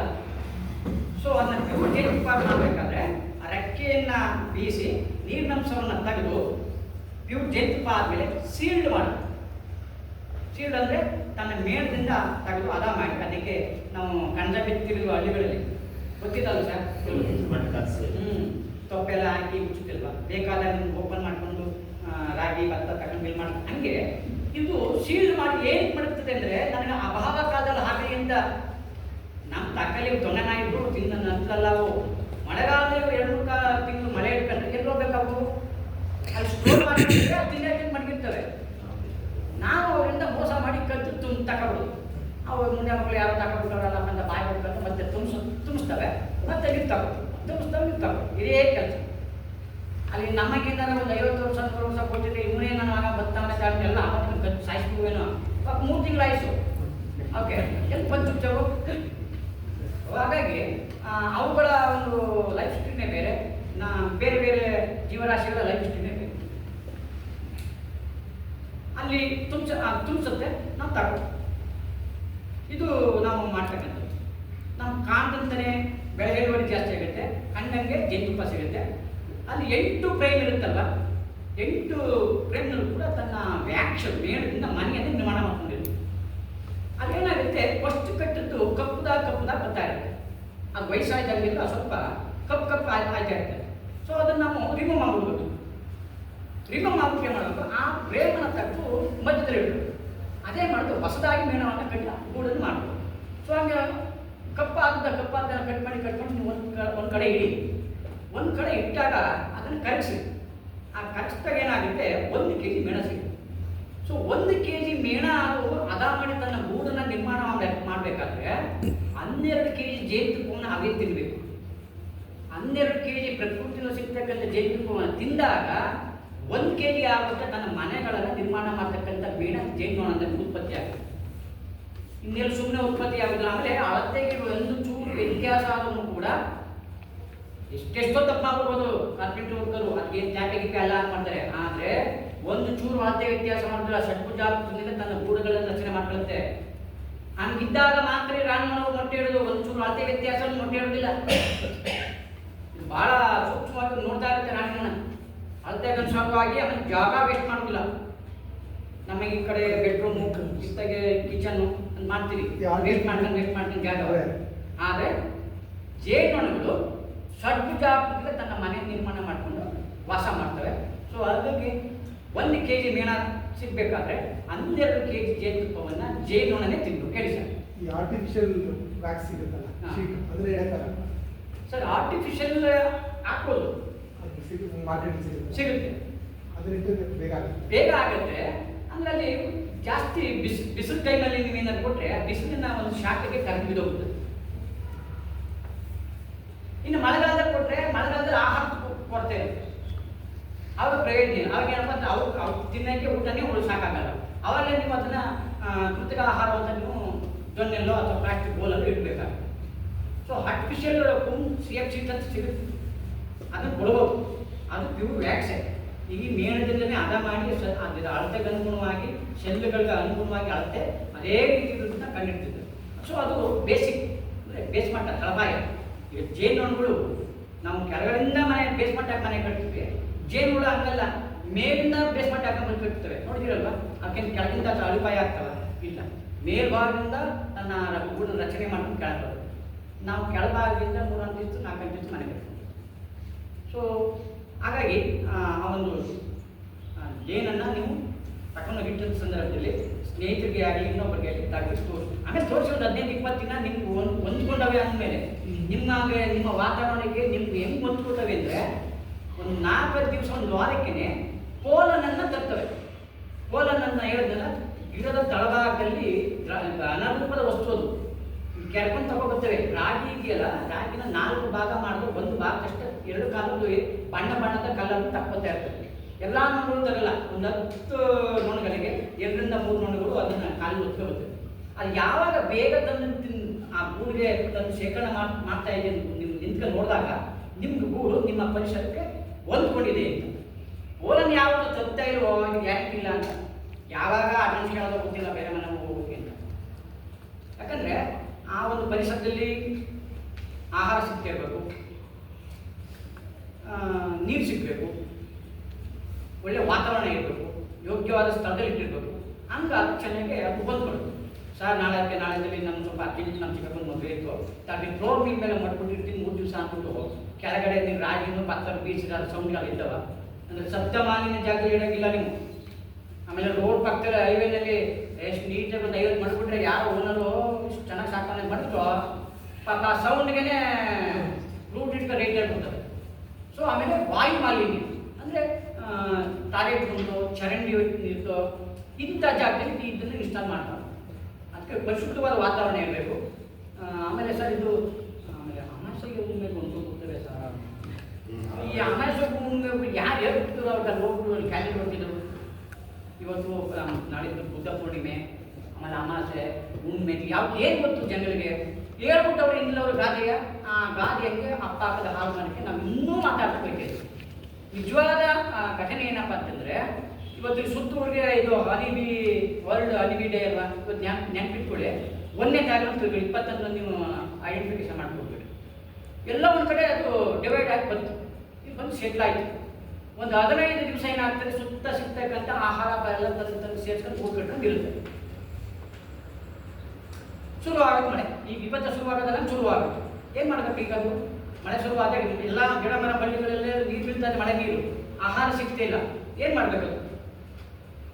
ಗೂಡಿನಲ್ಲಿ ತಂದಿತ್ತಿತ್ತಲ್ಲ ಆಹಾರ 15 ದಿವಸ, ಅದನ್ನು ತಿಂತಾ ಕುತ್ಕೊಂಡಿದ್ದಾದ್ಮೇಲೆ ಏನಾಗುತ್ತೆ, ಮುಗ್ಗೈತು. ತಿನ್ನು ಮಾತ್ರ ಗೂಡಲ್ಲೂ ಇಲ್ಲ, ತರು ಮಾತ್ರ ಕಾಡಲ್ಲೂ ಇಲ್ಲ. ಏನು ಮಾಡಬೇಕು? ಅದು ಬೇರೆ ಜಾಗ ವಲಸೆ ಹೋಗ್ಬೇಕು. 1ನೇ ತಾರೀಕಿಂದ 15ನೇ ತಾರೀಕು ಒಂದು ಅಮಾಸೆ ಆಗಿರ್ತದೆ. 15ರಿಂದ 15 ದಿವಸಕ್ಕೆ ಹುಣ್ಣಿಮೆ ಬಂದಿರ್ತದೆ. ಅಮಾಸೆ ಬಂದು ಹುಣ್ಣಿಮೆ ಕೊಡ್ಕೊಳ್ಬೇಕು. ಇದು ನಮಗೆ ಗೊತ್ತಿಲ್ಲದಿರ್ತಕ್ಕಂಥ ನಮ್ಮ ಅಪ್ಪ ನಮ್ಮನ್ನ ಹಂಗೆ ಹೇಳ್ಕೊಬೇಕಿದ್ರು, ಈಗಲೂ ಹಂಗೆ ಹೇಳ್ತಾರೆ. ನಮಗೆ ಹೇಳ್ಕೊಡ್ತಾರೆ, ನಿಂಗೆ ಗೊತ್ತು ಕೂತ್ಕೊ, ಒಂದಿನ ಅಮಾಸೆ ಆಯಿತು ಅಂತ ಅಪ್ಪ ನಾವು ಹೇಳ್ಕೋಬೇಕು. ಅವ್ರ ಜೊತೆ ಅವ್ರಿಗೆ ಶುದ್ಧ ಚರ್ಚೆ ಆಗುತ್ತಲ್ಲ, ಆ ಬಸ್ಸಲ್ಲಿ ಇರೋರೆಲ್ಲ ನೋಡಬೇಕು, ಆ ದುಡ್ಡಿರೋರೆಲ್ಲ ನೋಡ್ಬೇಕಲ್ಲ, ನಾವೇ ಸುಮ್ಮನೆ ಆಗಬೇಕು ಒಂದು ಸರಿ ನಾನು ಹೇಳುತ್ತೆ. ಹಾಗಾಗಿ ಅಮಾವಾಸ್ಯೆಗೆ ಉಣ್ಬೇಕು ಅದಕ್ಕೂ ಇದು ಸಂಬಂಧ ಇಲ್ಲ. ಈಗ ಅಲ್ಲಿ ಹೋಗ್ಬಿಟ್ಟು ಅಲ್ಲಿ ಮತ್ತೆ ಕ್ಯಾಲೆಂಡರ್ ಹೊಡೆದಿದ್ರೆ ಯಾರಾಗ ಅವ್ನು ನೋಡ್ಕೊಂಡು ನೋಡ್ಬೋದು ಅವಾಗ. ಇವತ್ತು ಅಮಾವಾಸ್ಯೆ, 15 ದಿವಸ ಹುಣ್ಣಿಮೆ, ಸುಳ್ಳು. ಆಮೇಲೆ ಜೇನುತುಪ್ಪ. ಜೇನುತುಪ್ಪ ಏನಾದ್ರು ತಿನ್ನುವಾಗ ಮೀಸೆಗೆ ಏನಾರು ಅಥವಾ ಮತ್ತೆ ಏನೋ ತಲೆ ಸುತ್ತ ಬೆಳ್ಳಗಾಗುತ್ತವೆ ಅಂತ. ನನಗೀಗ 50 ತುಂಬಿತು, ಏನಾರು ಬಂದಿದ್ದೇನು ಎಲ್ಲ ತೋರಿಸ್ತೀನಿ. ಅಲ್ಲೇ ಹಿಡಿಯುವಾಗಲೇ ನಾನು ತೋರಿಸೋದ್ರೆ ಇಲ್ಲ. ನಾನು ಯಾವುದೇ ಕಾರಣಕ್ಕೂ ಅವರವರ ಒಂದು ಶರೀರದಲ್ಲಿ ಏನು ವ್ಯತ್ಯಾಸ ಆಗಿರುತ್ತೋ ಹುಟ್ಬಿಡ್ತವೆ ವಿನಃ ಜೇನುತುಪ್ಪದಿಂದ ಬಿಳಿ ಕೂದಲಾಗೋದು, ಕ್ಯಾಂಪ್ ಕೂದಲಾಗೋದು ಅವೆಲ್ಲ ಇಲ್ಲ. ಅದರಿಂದ ತಲೆಯಿಂದ ಕೆಲವರು ತಲೆಯನ್ನು ತೆಗಿರಿ, ಅಮಾಸೆ ಹುಣ್ಣಿಮೆ ತೆಗೆದುಬಿಡ್ರಿ, ಆಮೇಲೆ ಜೇನನ್ನು ಕಡಿಬಿಟ್ಟು ಅಂತ ತೆಗಿರಿ. ಯಾಕಂದ್ರೆ ಮುಳ್ಳಿಂದ ಚುಚ್ಚುತ್ತೆ ಅದು ಹಿಂದಗಡೆಯಿಂದ. ಆ ಚುಚ್ಚಿದಾಗ ನಮ್ಗೆ ನೋವಾಗುತ್ತೆ. ಈ ಆಯ್ತಾ, ಈ ಜೇನನ್ನು ಹೆಂಗೆ ಸಾಕಬೇಕು ಅಂದರೆ ಮುಳ್ಳು ಇಳುವರಿ ಜಾಸ್ತಿ ಆಗೋಕ್ಕೆ ಮತ್ತು ನಮಗೆ ಆರ್ಥಿಕವಾಗಿ ಅಂದರೆ ನಾವು 2-3 ಸಾಕಿದ್ರೆ ನಮ್ಮಗಳಿಗೆ, ನಮ್ಮ ಸಂಬಂಧಿಕರುಗಳಿಗೆ. ನಾನು ಹೇಳಿದೆ ಅಲ್ಲಿ ನಮ್ಮ ಸ್ನೇಹಿತರು ಒಂದು ಸಲ ಕಳಿಸಿದ್ರೆ ನಾನು 4 ಸಲ ತೆಗೆದುಕೊಂಡಿದ್ದೀನಿ. ಒಂದು 4 ವಾಕ್ಸ್ಕೊಂಡು ಸಲ ತಗೊಂಡ್ರೆ 12ರಿಂದ 14 ಕೆಜಿ, 12ರಿಂದ 16 ಕೆಜಿ ಜೇನುತುಪ್ಪ ಸಿಗುತ್ತೆ. ಸೊ ಫಾಸ್ಟ್ ಹತ್ರ ಅವ್ರಿಗೆ ಯಥೇಚ್ಛ ಸಿಗುತ್ತೆ. ಒಂದು ತೊಟ್ಟು ಕೊಡಿದ್ರೆ ಅವ್ನು ನಮಗೆ ಇವ್ರು ಜೇನುತುಪ್ಪ ನಮ್ಮ ಮೂರು ಬೆಂಗಳೂರಲ್ಲಿ ಅವರೇ, ಅದೆಲ್ಲೋ ದೂರ ಅವರೇ, ಅವ್ರಿಗೆ ಕೊಡೋದೇ ಇಲ್ಲ. ಕಾಳಿನ ಸರಿ ಚಾದನ್ನು ಕೊಟ್ಬಿಡ್ತಾರೆ, ಊಟದ ತಗೊಂಡು ಅಂತಾರೆ, 1 2 ಜೇನುತುಪ್ಪನೇ ಕೊಡಲ್ಲ. ಸೊ ಅಂತ ನೀವು 2 ಬಾಕ್ಸ್ ಇಟ್ಕೊಂಡಿದ್ದೀರಿ ಅಂದರೆ ನೀವು ಜೇನುತುಪ್ಪ ತಿಂದವನಿಗೆ ಗೊತ್ತು ಅದ್ರ ಏನು ಅದ್ರ ಟೇಸ್ಟ್ ಅಂತ. ಈಗ ನಮ್ಮ ಬ್ಯಾಗಲ್ಲಿ ತಂದಿದ್ದೀಗ ಆಕಳು ಸ್ವಲ್ಪ ನೆಕ್ಕಿ ಅಂದರೆ ಇದು ಮಿಕ್ಸ್ ಮಾಡ್ಬಿಟ್ಟವ್ರೆ. ಇದೊಂದು ಅನುಮಾನ ಪ್ರಾಣಿ ಮನುಷ್ಯ. ಆವಾಗ ನಿಜವಾಗ ಯಾಕಂದರೆ ಬೇರೆ ಬೇರೆ ನಂಬ್ಕೊಬಿಡ್ತೀವಿ. ಜೇನುತುಪ್ಪದಲ್ಲಿ ಯಾವುದೇ ಕಾರಣಕ್ಕೂ ಸತ್ಯಾಂಶ ಹೇಳ್ಸೋಕ್ಕೆ ಹುಟ್ಟುತ್ತಿಲ್ಲ ಮನುಷ್ಯ. ಹಾಗಾಗಿ ನೀವು ಸಾಕಿದಾಗ ಅದರಲ್ಲಿ ಸಿಗ್ತಕ್ಕಂಥ ಜೇನುತುಪ್ಪವನ್ನು ನೀವು ಸವಿದಾಗ ಆ ಒಂದು ಪವಿತ್ರತೆ ಸಂಕೇತ. ಅಂದರೆ ನಮ್ಮಲ್ಲಿ 3 ಧರ್ಮ ಗ್ರಂಥಗಳನ್ನು ರಚನೆ ಮಾಡಿದ್ದಾರೆ. ಕುರಾನ್, ಭಗವದ್ಗೀತೆ, ಇನ್ನೊಂದು ಯಾವುದು ಬೈಬಲ್. ಸೊ ಈ 3 ಗ್ರಂಥಗಳು ಕೂಡ ಅವತ್ತಿನ ಕಾಲದಲ್ಲಿ ಜೇನುತುಪ್ಪವನ್ನು ಒಂದು ಪವಿತ್ರತೆ ಸಂಕೇತ ಅಂತೇಳಿ ತಮ್ಮ ಧರ್ಮ ಗ್ರಂಥಗಳಲ್ಲಿ ಎಂಟ್ರಿ ಮಾಡಿದ್ದಾರೆ. ಸೊ ಹಾಗಾಗಿ ನೀವು ಮಳೆಗಾಲದಲ್ಲಿ ಯಾವ ರೀತಿ ನೋಡ್ಕೋಬೇಕು, ಬೇಸಿಗೆ ಕಾಲದಲ್ಲಿ ಯಾವ ರೀತಿ ನೋಡ್ಕೋಬೇಕು, ಮತ್ತು ಅವುಗಳಿಗೆ ತೊಂದರೆ ಕೊಡಬಾರ್ದು. ಹೆಜ್ಜೆಯನ್ನು ಅಷ್ಟೇ ಕಂಡಲ್ಲಿ ನೀವು ಬೆಂಕಿ ಹಾಕೋದು ಸುಡಬಾರ್ದು. ಇದರಲ್ಲಿ ಪರಿಸರದಲ್ಲಿ ಸಮತೋಲನವನ್ನು ಕಾಪಾಡ್ತಕ್ಕಂಥ ಏಕೈಕ ಜೇನುನೊಣ. ಈ ಜೇನುನೊಣನ ಇನ್ನು ಸಿಟ್ಟಿನಲ್ಲಿ ಎಲ್ಲ ಸರ್ವನಾಶ ಮಾಡಿದ್ರೆ ನಮ್ಗೆ ಈಗ ಪಾಕಿಸ್ತಾನದಲ್ಲಿ ಗತಿ ಇರುವಲ್ಲ ಹಂಗಾಗುತ್ತೆ ನಮ್ಮ ದೇಶದಲ್ಲಿ. ಸೊ ಹಾಗಾಗಿ ಸಣ್ಣ ಕೀಟದ ತರಬೇತಿ ಎಲ್ಲೂ ಸಿಗಲ್ಲ. ಇದು ಪೋಷಕ ತರಬೇತಿ. ಆನ್ಲೈನಲ್ಲಿ ಅರ್ಜಿ ಹಾಕಬೇಕು, ಫೀಸ್ ಕಟ್ಟಬೇಕು, ಏನು ಓದಿದ್ದೀವಿ ಅಂತ ಹೇಳ್ತಾರೆ ಮೇಲೆ ಇಲ್ಲ ಪಾಪ ಇವರೆಲ್ಲ ಸುಕ್ಕೂ ಎಲ್ಲ ಕೊಡ್ತದೆ ತರಬೇತಿನ. ಸೊ ಹಾಗಾಗಿ ದಯಮಾಡಿ ಯಾವುದೇ ಕೀಟಗಳನ್ನು ನಮ್ಗೆ ಅನುಕೂಲ ಆಗ್ತಕ್ಕಂಥ ಜೇನುನೊಣಕ್ಕೆ ಸಂಬಂಧಪಟ್ಟ ಕೀಟಗಳನ್ನು ಸುಡೋದು ಮತ್ತೊಂದು ಮಾಡಬೇಡಿ. ನಿಮ್ಗೆ ಏನಾದರೂ ತೊಂದರೆ ಕೊಡ್ತಾ ಇದ್ರೆ ಅಥವಾ ಹೊಸ ಮನೆ ಗೃಹಪ್ರವೇಶ ಆಗಿದ್ಮೇಲೆ ಮುಂದಗಡೆ ಕಟ್ಬಿಟ್ಟಿರ್ತದೆ, ಅಥವಾ ಮೇಲ್ಗಡೆ ಟೆರೆಸ್ಲಿ ಸಹ ಭೂಮಿಕಾಯ್ತಾರೆ ಮೇಲ್ಗಡೆ ಅಂತಕ್ಕೆ ಅಲ್ಲಿ ಕಟ್ಬಿಟ್ಟಿರುತ್ತೆ, ಅಥವಾ ಇನ್ಯಾವುದು ಸೆಂಟೆಕ್ಸಲ್ಲಿ ಕಟ್ಟಿರುತ್ತೆ. ಇನ್ನೆಲ್ಲೋ ತೊಂದರೆ ಕೊಟ್ಟರೆ ಮಾತ್ರ ನಮ್ಗೆ ಗಮನ ತಗೊಂಡ್ಬನ್ನಿ. ನಾವು ಜೇನುನೊಣವನ್ನು ಸಾಯಿಸೋದಿಲ್ಲ, ಬಿಸಿಲು ಹೋಗ್ತಿಲ್ಲೇ ನಾವೇನು ಆಗಿ ವೈಜ್ಞಾನಿಕವಾಗಿ ಇದನ್ನು ಓಡಿಸ್ತೀವಿ. ಓಡಿಸ್ಬಿಟ್ಟು ಅದನ್ನು ಬೋರ್ಡ್ನ ತೆಗೆದು ಅಲ್ಲಿ ಪೇಂಟ್ ಅಥವಾ ಸುಣ್ಣನೋ ಏನೋ ಅವನು ಮೇಣದ ಒಂದು ವಾಸನೆಗೆ ಓಟೋಯ್ತಿರುತ್ತೆ. ಒಂದು ಅರ್ಧ ಗಂಟೆ ಆದ್ರೂ ಸೆಟ್ ಆಗ್ಬಿಟ್ಟೆ ಮಾಡೋದು. ಅದಕ್ಕೆ ಪೇಂಟ್ ಮತ್ತೊಂದು ಏನೋ ಮಾಡ್ತೀವಿ. ಸರ್ವಿಸ್ ಮಾಡ್ತಾ ಇದ್ದಾರೆ, ಜೈಲಿಗೆ ಆಗ್ತಾರೆ ಅನ್ಸುತ್ತೆ. ಇದೆ ಅದೊಂದು ಪಾಪ ಇದು ಫಾರೆಸ್ಟ್ ಆಕ್ಟ್ ಅಂತಿದೆ. ಅವರು ಏನಾದ್ರು ಮನ್ಸು ಮಾಡಿದ್ರೆ ಒಳಗಾಗ್ತಾರೆ. ಫಾರೆಸ್ಟ್ ಆಕ್ಟು ಇದೆ, ಸಾಯ ಹೇಳ್ತಾರೆ ಅದ್ರ ಬಗ್ಗೆ. ಹಾಗಾಗಿ ದಯಮಾಡಿ ಜೇನಿ ಆಗಲಿ, ಗೋಲ್ ಜೇನು, ಮುಜೆಂಟಿ ಜೇನು, ಕುರುವೆ ಜೇನು, ಯಾವುದೇ ಥರದ ಜೇನಿ ಆಗಲಿ ಬೆಂಕಿಯಿಂದ ಹಾಕಿ ಸುಡಬಾರ್ದು, ಅಥವಾ ಯಾವುದೇ ರೀತಿಯ ಕೆಮಿಕಲ್ಸ್ ಹಾಕಿ ಅಥವಾ DDT ಕೊಟ್ಟು ಮತ್ತೊಂದು ಔಷಧಿ ಹೊಡೆಯೋದು ಹಾಳು ಮಾಡಬಾರ್ದು ಅಂತ ಹೇಳ್ತಾ ಇವತ್ತು ವಿಶ್ವ ಜೇನು ಕೃಷಿ ದಿನದ ಶುಭಾಶಯಗಳನ್ನು ಮತ್ತೊಂದು ಕೊಡ್ತಾ ಈಗ ಸಾಹೇಬರು ಇದರ ಮುಂದುವರಿಕೆ ಭಾಗವನ್ನು ತಿಳಿಸಿಕೊಡ್ತಾರೆ. ಎಲ್ಲರಿಗೂ ನಮಸ್ಕಾರ. ಫೋನ್ ನಂಬರ್ ಎಷ್ಟು ದಿನಕ್ಕೆ ಒಂದು